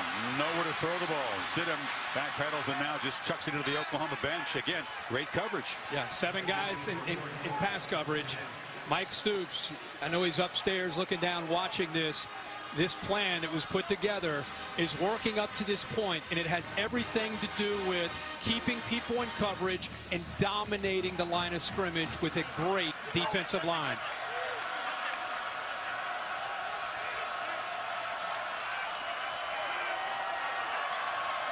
Coleman is to the left of the formation. Chris, usually you have to commit numbers against Shock Linwood in the running game, and it leaves you vulnerable in one-on-one opportunities in the pass game. Play action, they flip it across the middle. Catch made, blow delivered, and still running is Gus Penning, the tight end, with a huge play down to the 30. As Briles dials up a little deception. And he came right out of the backfield, right here. He looks like he's going to lead block, and then actually just sneaks behind the linebacker, Alexander. The ball had to be thrown in a hurry because of the safety that Ahmad Thomas coming in so quickly, and that's exactly what he does. He reads it, feels it, gets the ball thrown in a hurry. It was only physical Penning's tackle there. Yeah, only Penning's 5th catch of the season. You can see the volatile Mr. Stoops, who's much calmer in the booth than he is in the sidelines, looking down as Penning is attended to and now helped to his feet. 250-pounder. Comes from Michigan. Not many guys in this Baylor roster from outside of the state of Texas. But he is a big target. 6'6", 250. So pretty good wheels after the catch, didn't he? Yeah, well, a lot of space, but ran over Ahmad Thomas and then did show some speed. Gotta love how Baylor just kind of keeps pecking. They keep looking, they keep trying to find it. It's not working in the run game. Coleman's not necessarily working. And they decide to go to Gus Penning, who has 4 receptions on the year. Sneak him out of the backfield. They just keep trying to find a weakness in your defense. Big Laquan McGowan, number 80, is lined up in the backfield. 39-yard gain sets him up on first down. Sit him with a pump fake. To the end zone. Jay Lee is wide open and dropped it. right off the hands of the senior receiver. Should have been 7. Well, a stutter and go on an island against Zach Sanchez, and he had him. Oh, he gave him a little stop and go. Kirk. And it was right through his hands off the face mask, but Zach Sanchez, who's a little bit of a guesser, jumped the route early, and it was very easy for Lee to get around him. He just dropped the ball. Linwood runs forward, and again, when you're trying to make up a 14-point deficit, drops like that, amplified importance if Baylor can't find the end zone in this drive. That'll be one they'll remember. He's the quarterback saying, ooh. This is 3rd down, but obviously 4-down territory. Linwood chased down by Stryker for a loss. Eric Stryker makes his first big play of the night. Not just a sack master. You have Stryker involved. You also have the middle linebacker, Jordan Evans. Here's Stryker. He's going to attack. He sees the formation. There's not a tight end there. It allows him to collapse in a hurry. Shock Linwood never had a chance with that closing speed of Eric Stryker. Makes this 4th down play a little more complicated. They now need 8 yards after the loss. Stidham on a slant. Cannon makes the catch inside the 5. 1st and goal. Clutch for Katie Cannon. And the quarterback. The middle of the field is wide open. Watch the ball, and there's the arm strength that we've talked all week about from Jarrett Stidham. Bears wanted to play fast, but a Sooner is down on the field. Another look at the catch. And look at the arm strength. That ball is thrown, as we say, on a rope there. Between the safeties, behind the linebackers. This is where they like to attack. When they get their speed out in space, they love to come into the middle behind those linebackers. Here's his arm strength. It's that tight spiral we've seen from him.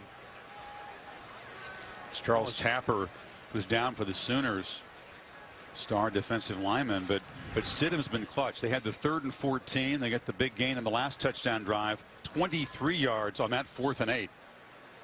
For a young guy, he does come across as almost unflappable as far as the pressure. It doesn't ever seem too much for him. You said it well, though, yesterday as Tapper has helped up. It was so easy for him, almost effortless in his first start, a tough environment. But listen, for any quarterback, much less a true freshman, you're going to have those nights where suddenly it's not going to feel as easy as effortless, and you have to work through it. No, and we were watching him in practice. He's loose. He's confident. He's been here since January and rolls out in Manhattan, Kansas, throws 3 touchdowns, over 400 yards, and kind of a walk in the park. You knew tonight against this Sooner defense would be more challenging, but you got to be impressed with the young guy and the way he's just kind of hung in there, and he's given his team still a chance to compete to try to get back in this game. So 1st and goal, the big truck. McGowan, number 80, shifting around. He's on the left end as an extra offensive lineman / tight end. And now a timeout taken by Oklahoma. Baylor tries to cut into this lead when you come back. Nothing easy about this one. They still face a 14-point deficit, but have a 1st and goal at the 5.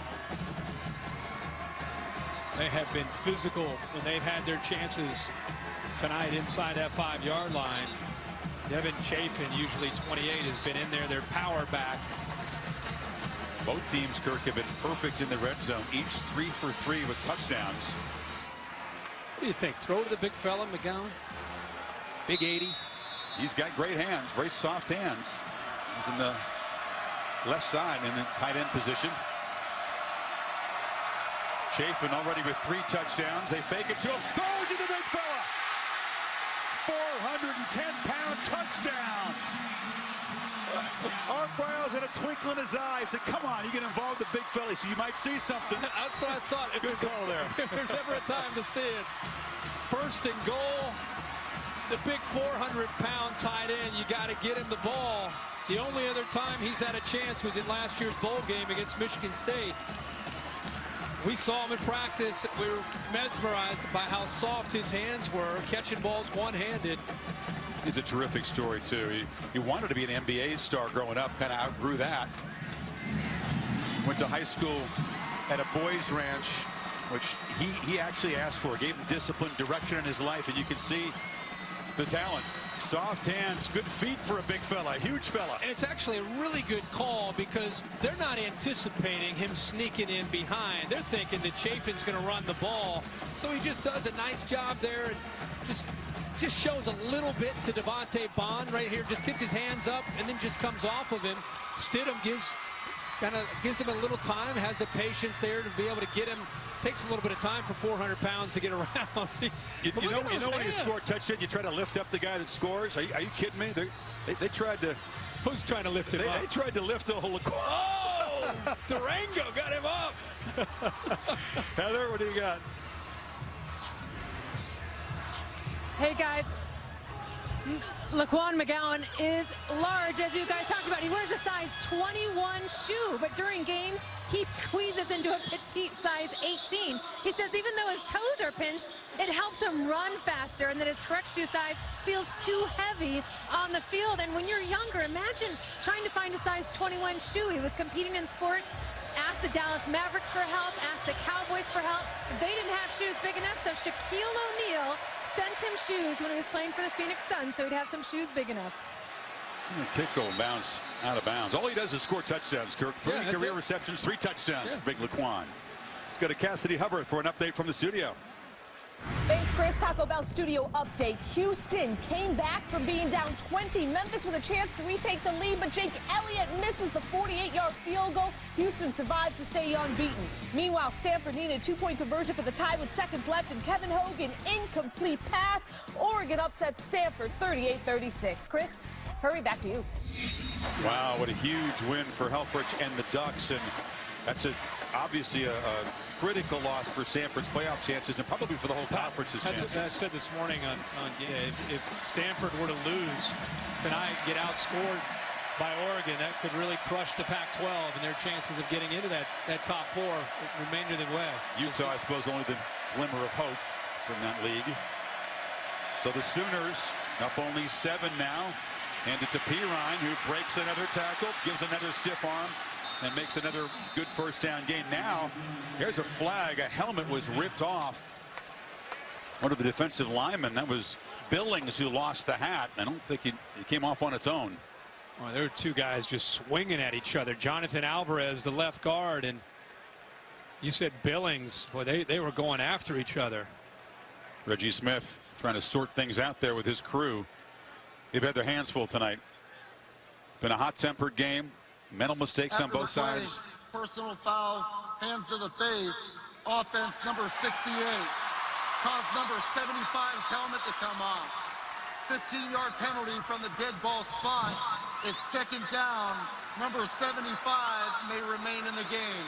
Jonathan Alvarez guilty of the penalty. And then will mark him back 15 yards. Wow, again, another a penalty which is just kind of a guy losing his composure. It's been typically the big guys down in the pit who've done so. That is a crucial penalty that puts the Sooners way behind the chains as the rain begins to fall again.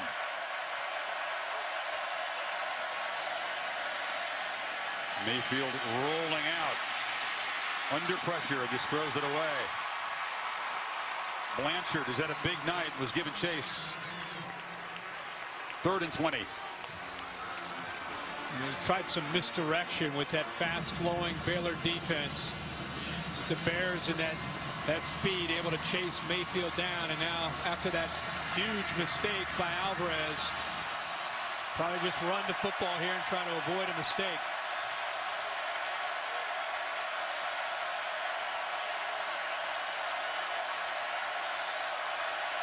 Energy is back in McLean Stadium, big time. They do hand it to Pirine. He's got a squadron of blockers, but the Bears defense knifes through. That was Edwards and Blanchard combining. Oklahoma will have to punt. You're right. You can feel a different energy in here right now after the touchdown, and now they get a 3 and out to get the ball right back to Jarrett Stidham in this Baylor offense. But again, that major penalty just really killing that drive. Seibert, an excellent punter. Not one of his better efforts. Hawthorne comes up, bobbled it, Tried to make the fair catch. It bounced back into his hands. Now they'll wrestle for it at the 32-yard line. Still trying to sort out who has the football. Baylor's going to keep it. As Hawthorne dodges what would have been a huge mistake. You said the rain has come back. That ball wet again. Got his legs there to help him. How lucky was that? Yeah, if he didn't have his legs, his knees to help him, I think that ball bounces on the ground right into the hands of Jordan Thomas. Absolutely. Jeez. It's a knee catch. The elements, once again, perhaps a factor. We thought the rain would move out. That's what the forecast called for. It stopped for a while. Coming down again, and the wind kicking up as well. Still a long way to go in this football game with the way these two teams potentially could move the ball.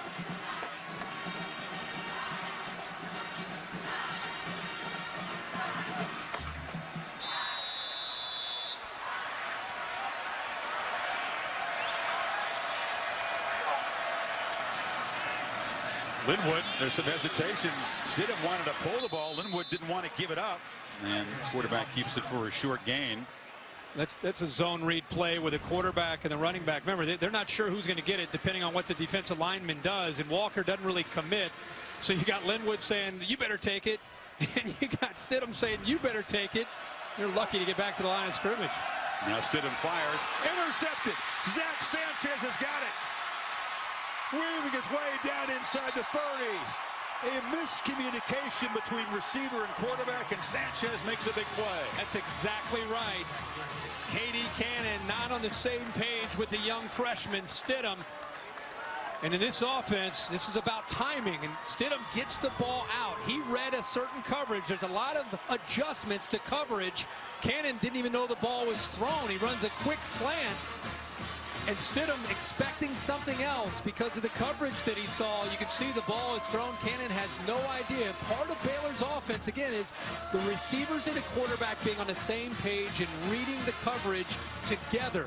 Here, the receiver read one coverage, the quarterback read another, not on the same page, and Sanchez is waiting for that interception. It's his 4th pick of the year. He's been nursing an ankle trouble. You can see at the end of a play as ankles kind of got rolled up. The alpha of that secondary sets the Sooners up at the 28. And Mayfield wants to take a shot on first down. Loops it downfield. Shepard makes the catch down to the 12-yard line. Well, that is a and he's now slow to get up. That's a big arm. You're throwing that in the college game from the left hash all the way to the sideline, and he throws it again on a rope with a safety that time. Burt has no chance to come over and make a play on the football. Two-back look on first down. Low snap. And that play didn't work from the start. Mixon is dropped for a loss, but the timing thrown off by the snap. Again, this Baylor defense trying to come up with a stop. Final minute of the 3rd quarter.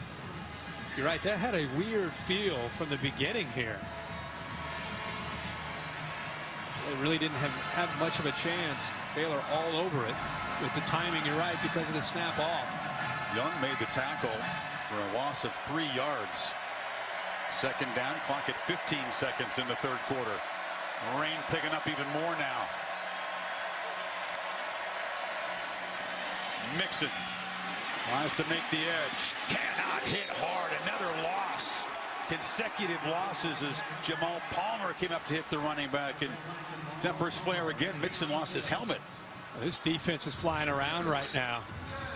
How about Sells, Chris? How physical he is stepping in for Stewart. Well, Oklahoma threatening up 7 as the rain falls in Waco. A hot-blooded, hard-hitting, surprisingly defensive game. Back for the final quarter after this message and a word from your local ABC station. Baylor still bothered they weren't given a chance to compete for that trophy last year. Trying to make their playoff case with a win tonight. But Oklahoma trying to build the lead as we begin the final quarter. 3rd and 14. They got to get down to about the 2-yard line. Empty backfield. Bears back out, rush only 3. Mayfield looking for somebody. Still looking, fires, end zone, broken up. Trying to get it to Mark Andrews, who's had a couple of opportunities. He's holding his left arm. Wells was in coverage. It's 4th down. Well, Mayfield did everything he could to keep this play alive and eventually finds Andrews, who has a chance here. It's the second time tonight we've seen the young freshman have a chance to make a critical play. That's a beautiful view of it right there. But unable again to squeeze the ball for a first down, maybe a touchdown there. He's been a reliable target with 6 touchdown catches. So instead, Seibert from 33 to make it a 10-point game. And he knocks it through. So Baylor, 13 seconds into the final quarter, once again down by double digits. Shepard having a monster evening for Oklahoma. 12 receptions, approaching the single-game Oklahoma record, which is 15. He's got a piece of that record. He's trying to make up for the last 2 games against Baylor in one night. Trying to put 3 into 1. Johnson to boot it away. Sooners will work into the wind here in the final quarter. And this kick will not reach the end zone. And Ishmael Zamora has a chance and gets a couple blocks. Zamora runs by the kicker to midfield and knocked down inside Oklahoma territory by Stephen Parker. But a big play from the special team sets up Baylor. Boy, what a great job. And, you know, the coaches told us about Zamora and his big playability as a wide receiver. And he is a big, rangy guy as a freshman. It's 6'4", 220. And I tell you, the kicker just slowing him down just enough allowed Stephen Parker to eventually catch up to him. But that was just great blocking and hitting the crease and having some natural ability and that speed at 6'4". Zamora with a 58-yard return. And now Stidham set up at the 49, or 39, I should say. And feeds it off to Linwood, who's wrestled down. Jordan Evans came flying into the backfield. And that reoccurring theme with Oklahoma's defensive line and linebackers doing a very good job on early downs of pinning their ears and attacking that offensive line, that veteran offensive line, getting off of blocks and getting into the backfield. Linwood on 2nd and long. Hesitates till he drops it. You just don't see Baylor lose yards like this. I mean, you're talking about a back that averages 8 yards a carry and a team that averages over 300 yards rushing, and it's been tough sledding up there. This is another example. Look at the extension. Look at the linebackers closing, linemen getting off of blocks, and they're just chasing him down.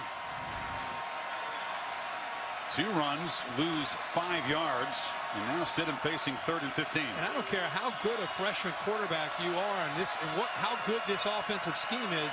3rd and long like this is tough. Play action. Stidham hit at the 50 and slammed down by Tapper. What a stand by the Sooners defense after the big kick return set the Bears up. Well, Charles Tapper is in a sprinter stance. You know, he's had 5 sacks in the last 2 games coming into tonight, and there's nothing that Stidham could have done here. Watch the speed rush right here. Watch how quick Tapper gets by this offensive line. Kyle Fuller, one of the better linemen up front, just cannot deal with the leverage, the speed of Charles Tapper that time. As I said, 3rd and long, you know what's going to happen, and Tapper pinned his ears back and just put that speed rush on him. Figured, Kirk, no way in that series are they going to ever punt the ball, but Stidham was hurt on that sack. And on 4th and 21, Riles, as much as he hates, has to punt it away. Coverage team does a great job. They hustled down, and that was Patrick Levels just dropping the ball at the 1-yard line. So the Sooners up by 10 will start from the 1 as Pylon Cam shows you this nifty special teams play. Of course, Goodyear, more driven, the official aerial provider of Saturday Night Football. Jarrett Stidham in obvious pain, trying to grit his teeth, not let his teammates see it after that sack by Tapper. Oklahoma takes over at the 3. They spot it there. That's where Levels first touched the ball, covering it. But here's Big Tapper hammering the freshman who, again, he's getting a taste of what college football is about. You can see him grimace right away. They don't really have any experience at all behind them. Chris Johnson's a sophomore that's not attempted a pass, and 3 has got to try to grit his teeth and hang in there. There's Seth Russell, the opening day starter, who was injured. On 2nd down, Mixon Hammers forward across the 10. It'll be 3rd down. Kendall Briles visiting with Stidham. Seems to be okay. They're going to make sure he's ready to go back out there and clear his mind and get ready to play football. Meanwhile, Mayfield chased around on 3rd down. Barely stays out of the end zone. They rip at the football and drop him at the 1.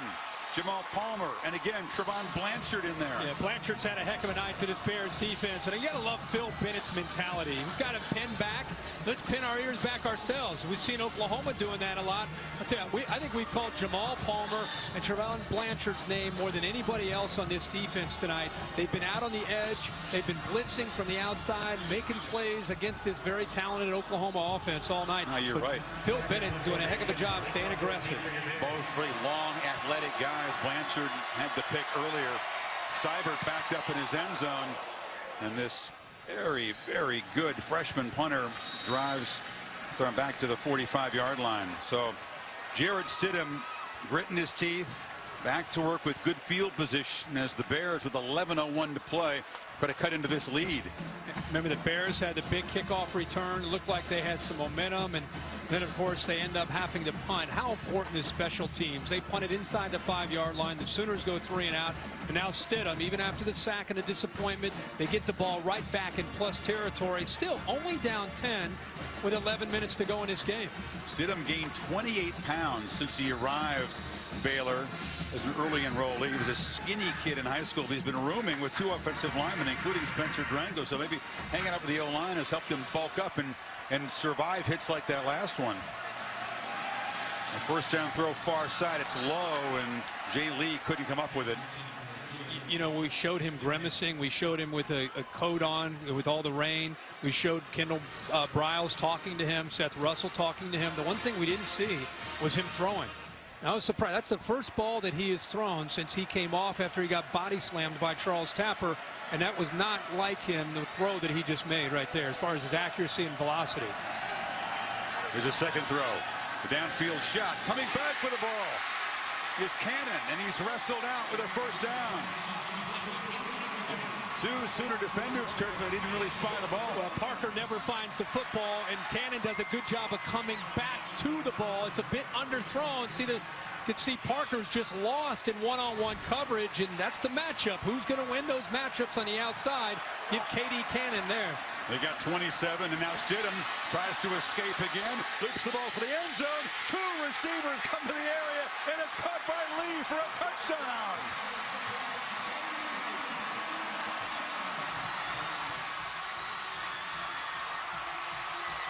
Cannon, meanwhile, the 2nd receiver who almost collided with Lee, is down in the corner of the end zone.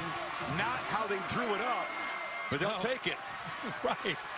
Anytime you see 2 receivers in the same area almost crash into each other, there's a mistake. But you're right. See Lee coming out, and right there, the ball's thrown to Lee. How Cannon got involved, I think he started to improvise a bit. That ball is thrown right over the shoulder. Sooners defense confused there. Jordan Evans for Oklahoma was also hurt on the play. Cannon off from walking to the sidelines, but what a gritty drive for this quarterback. An obvious pain, comes out, uses the field position, and now Baylor, a PAT away from making this a 3-point game. These have not been automatic tonight. Callahan into the hole of Cole Edmondson. No problem that time. Tough guy quarterback showing his grit as the Bears fight back at home. 3-point game in Waco. Crowd here in Waco jumping around on the timeout, trying to give the Bears some energy. A 3-point game. The guys in the sidelines doing the same. I remember seeing that sign over the years when the Bears were underdogs and pulled off surprises, coming in as favorites tonight over Oklahoma. They had their hands full.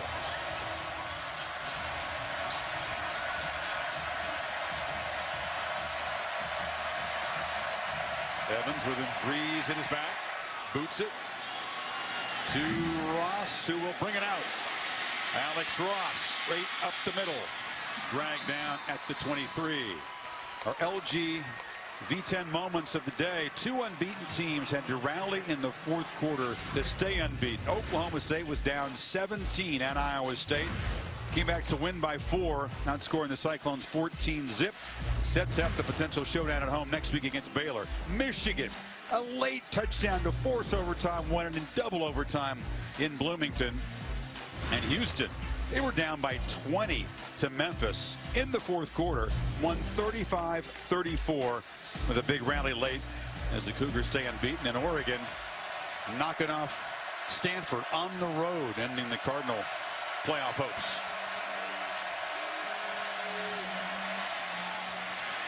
Mixon. Bears string him out, drop him for a loss. You saw Sean Oakman get penetration to slow Mixon down, but how about the rest of this defense? Anticipating run and beating Mixon to the corner there. They tried to outflank him. There's just nowhere to go. Watch the speed of this defense. Oakman gets some penetration, slows him down, but look at the outside there.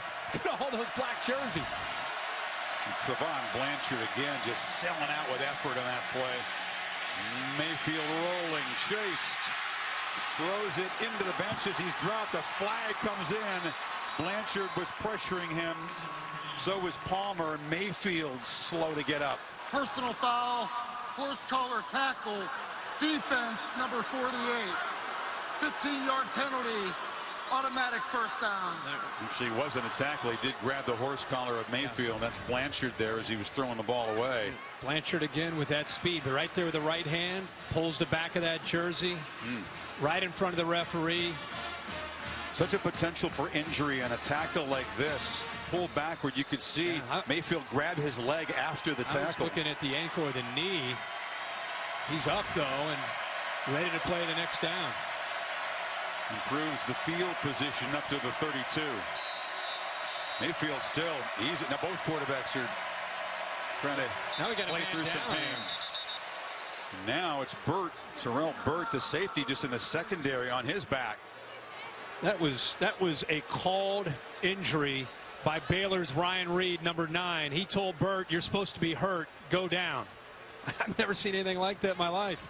Watch this. He actually goes, "Hey, go! No, you're hurt. You're down." "Oh, okay, man. I got you." What? What are we doing here? What are we doing? Hey, did you say that's a called injury? Yeah, he's like, "Oh, yo, you're down. You're down." That is awful. I'm not sure that actually even helps the defense at that point. I mean, Mayfield was hurting himself. Now he's going to fake a limp? I mean, that is Bush League. I don't get that. That's the kind of thing that you like to criticize soccer, one of my favorite sports, for, that kind of acting job. No, but I mean, this is football. That's unethical. You don't do that. That's awful. Now he's gonna fake it all the way through and then hustle back out. Play or two later. Well, was he possibly hurt, then got up and tried to get off? No, he was ready to play. All right. Well, they're carrying through this thing. They're continuing the charade. First down. Mayfield had time, escapes, has a lot of room.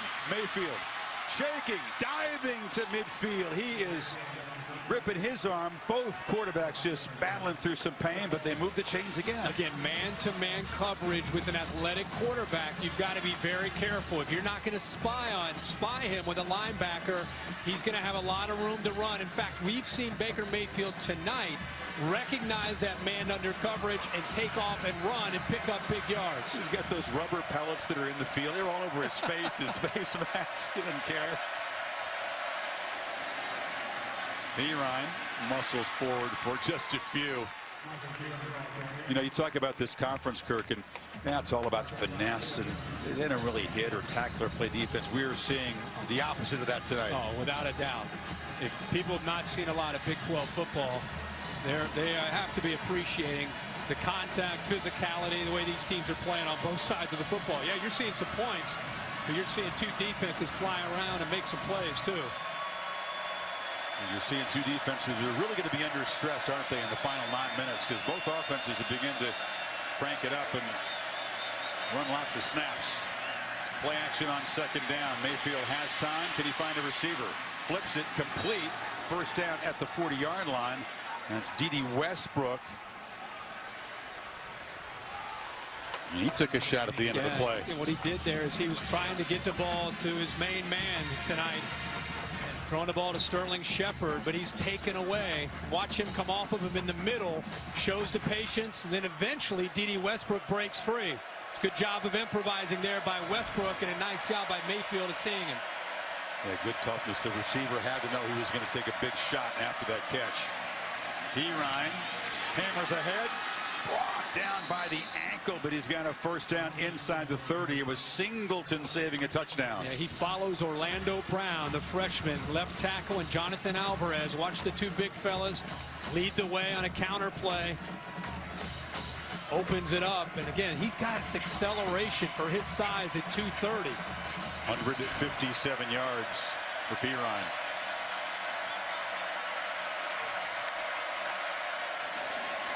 There's another first down run. Hard-earned yard. Those Baylor linebackers and safeties starting to really get involved in the run game. Doing everything they can to try to slow down Samaje Perine. It's a battle of wills with 7 minutes to go here in a 3-point game.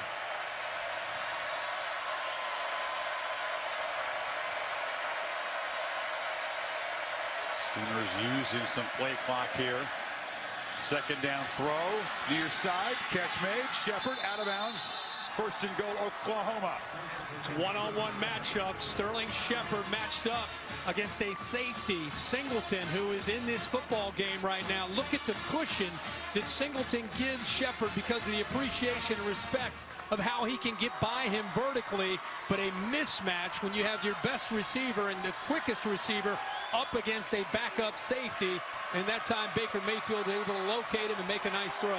Targeted 15 times. He's made 13 catches. He goes out now. Andrews, the freshman, has had a tough night back in the game to the right of the formation.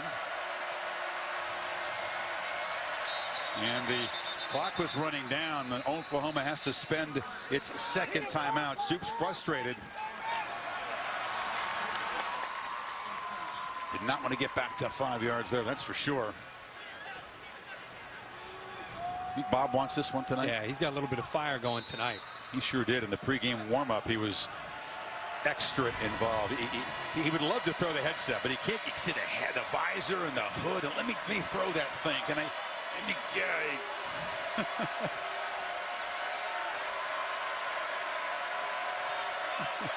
All tangled up. So they did not get the timeout. That's why he was frustrated. It was a delay. So first and goal, they sling it far side. Mixon cannot break a tackle. Muscled out by Blanchard again. Talk about a difference in what may transpire here in these next 2 or 3 plays, Chris. Under 6 minutes to go. You kick a field goal, you go up by 6, and you get Baylor the ball. You score a touchdown, and you go up by 10, and it's a 2-possession game. These next 2 or 3 plays are vitally important. What made that 5-yard penalty such a source of fury for Stoops.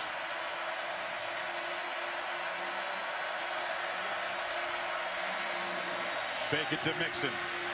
Mayfield on the run.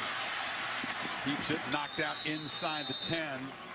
So it'll be 3rd and goal. They'll spot the ball down at the 7. We've seen Sterling Shepard in some of these red zone areas check out of the game for the larger Mark Andrews at 6'5", and looks like Andrews will come back into the game, but this time you're going to see Sterling Shepard stay in the game. He'll be lined up in the slot. There's Andrews.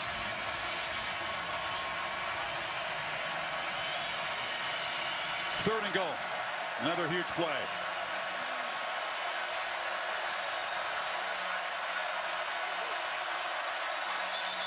Bob Stoops calling a timeout. He was kind of working the sideline, prowling towards the official. I couldn't tell if he was going to make the call or not. Now what will the Sooners call? 3rd and goal. Coming up next. Stewart and Chance Was, both safeties, and Bo Blackshear trying to dig in deep, Kirk, on 3rd and goal. Oklahoma comes out in the exact same formation where they have the taller receiver Andrews and also Shepard right here in the slot. Ryan is the back.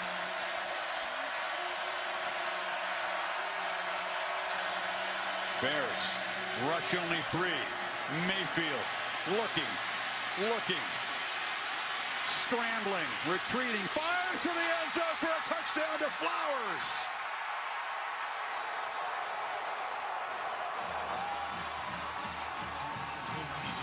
Extending the play, showing patience, and look at Trevor Knight, last year's starter, off to celebrate with Mayfield there. That play is kind of symbolic of the night in the season that Baker Mayfield has had for this Oklahoma Sooners offense. You thought he might give up on the play. You thought he might throw it away. But his H-back, who was in blocking, Flowers, talk about Mayfield's going to get the credit, but Dimitri Flowers was blocking.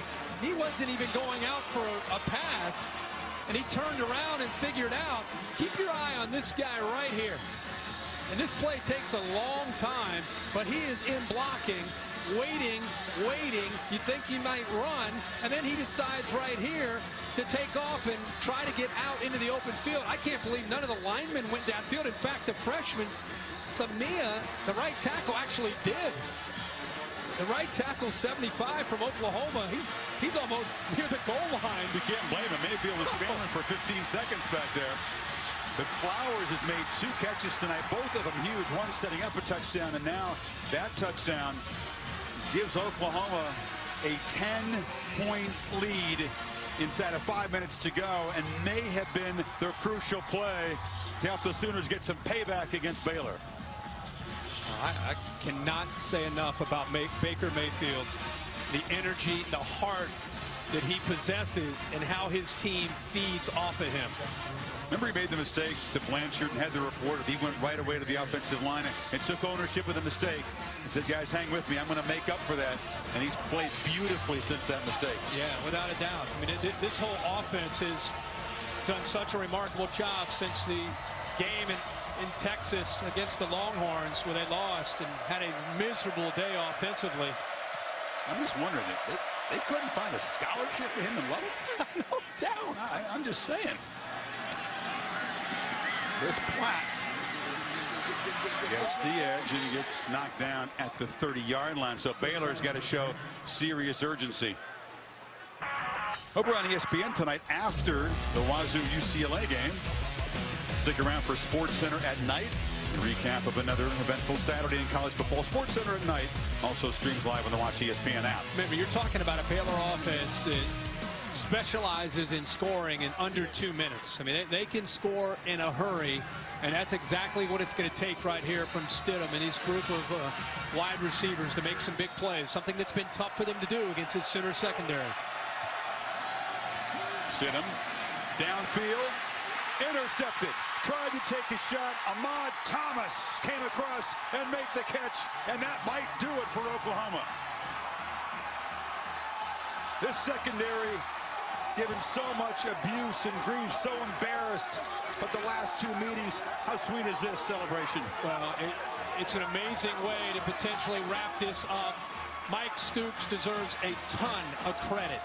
He's taken so much heat in Norman for the way his defenses has performed in some of these bigger games, giving up a lot of points, giving up a lot of plays. They put a plan together, and his players went out and executed it tonight. Ahmad Thomas in the middle of your field, he actually does a good job of reading the eyes of a young freshman quarterback who stared down Jay Lee. One of the few times we've seen him make a mistake, show his youth. He stared Jay Lee down, and Ahmad Thomas, the junior from Miami, read it and jumped it and comes up with maybe the play of the game. Third turnover for the Bears, who are -2 in that department. They were +11 coming in here on short gain. Again, look at the last couple years. Rush yards, 377. Pass yards last year. They got ripped up on the ground a couple of years ago. didn't have a takeaway in either game, Kirk, in 3 tonight. Yeah, I think that's the difference. I mean, you can see there's still some points being scored, but when you defend Baylor, I got news for you. I don't care who you are. You're going to give up some points when you try to slow these guys down. And I think there was a different plan. There was a different level of confidence in the secondary tonight from Oklahoma and on the defensive line. I mean, those are the 2 areas. When you look at them the last 2 years on film and you look at them this year, totally different group of athletes on that defensive line, depth, and that secondary, they played their hearts out. Now, we wondered, Oklahoma came from 17 down to win overtime in Knoxville, just failed to show up in Dallas. Everything went wrong against Texas. You wonder what's going on in Norman. There's no energy. There's no vitality. Sterling Shepard told me they had a players-only meeting, a team meeting. They told the coaches, hey, we got to start practicing faster with more urgency, playing faster.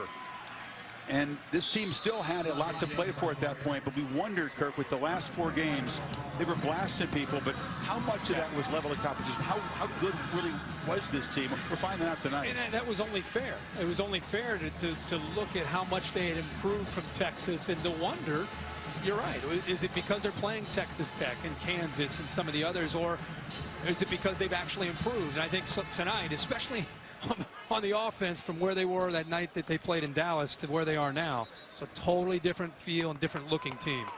Of course, in the Big 12 was all going to be about the stretch run for all of these contenders, and Storman and Norman, we're calling it, is TCU comes calling. Trevon Boykin had to leave the game, an ugly win over Kansas today with an ankle. We certainly hope he is okay. And then Baylor, if they don't come back here off their first loss, got to go regroup and play in Stillwater, where they've had their problems over the years. And Oklahoma State survived today in Ames and remain unbeaten. And remember, everybody has to go to Stillwater, all the contenders. Baylor and TCU Friday after Thanksgiving, and then Bedlam, of course.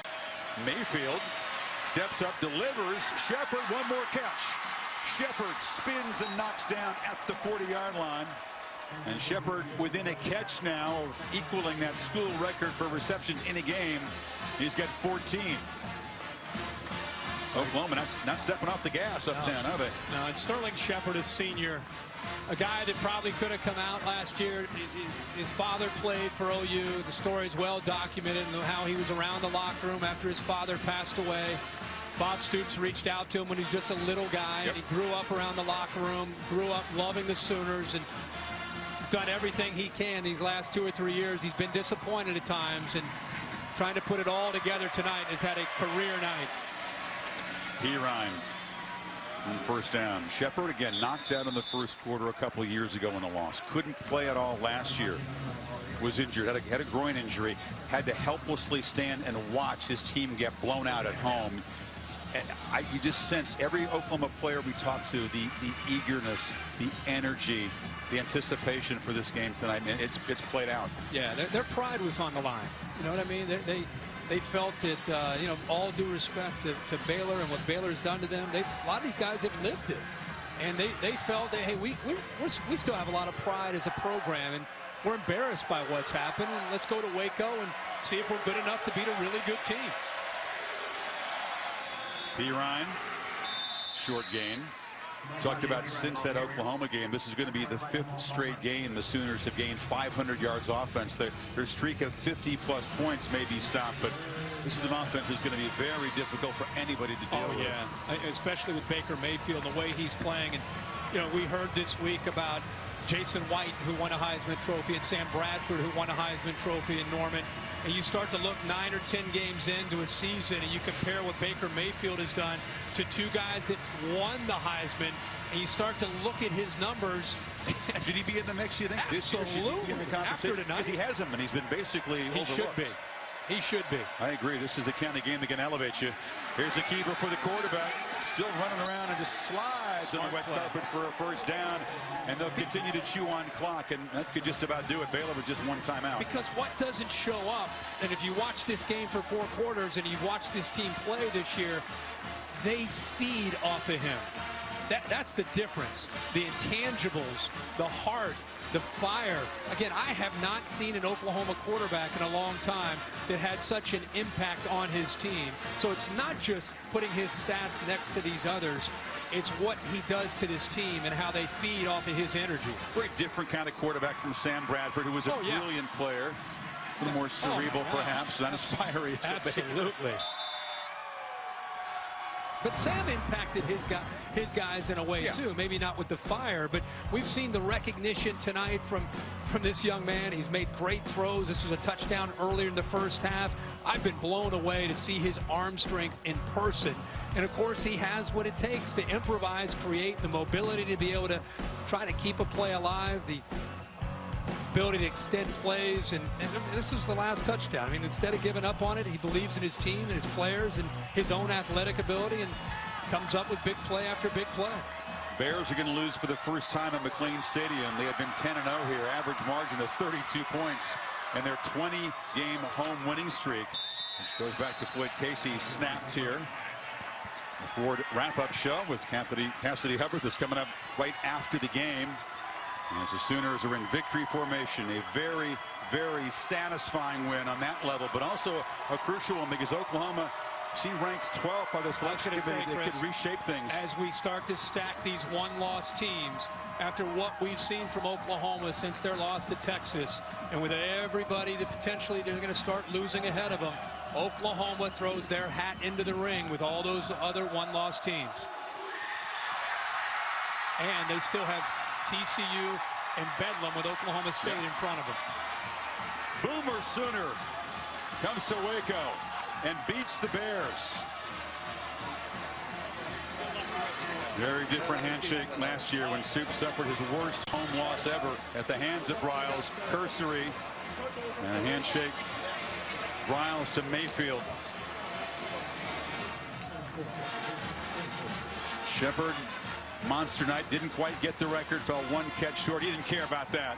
Down to Heather with Bob Stoops. Chris, thanks so much, Coach. Congratulations. After 2 years of frustration against this team, what did your team show you tonight?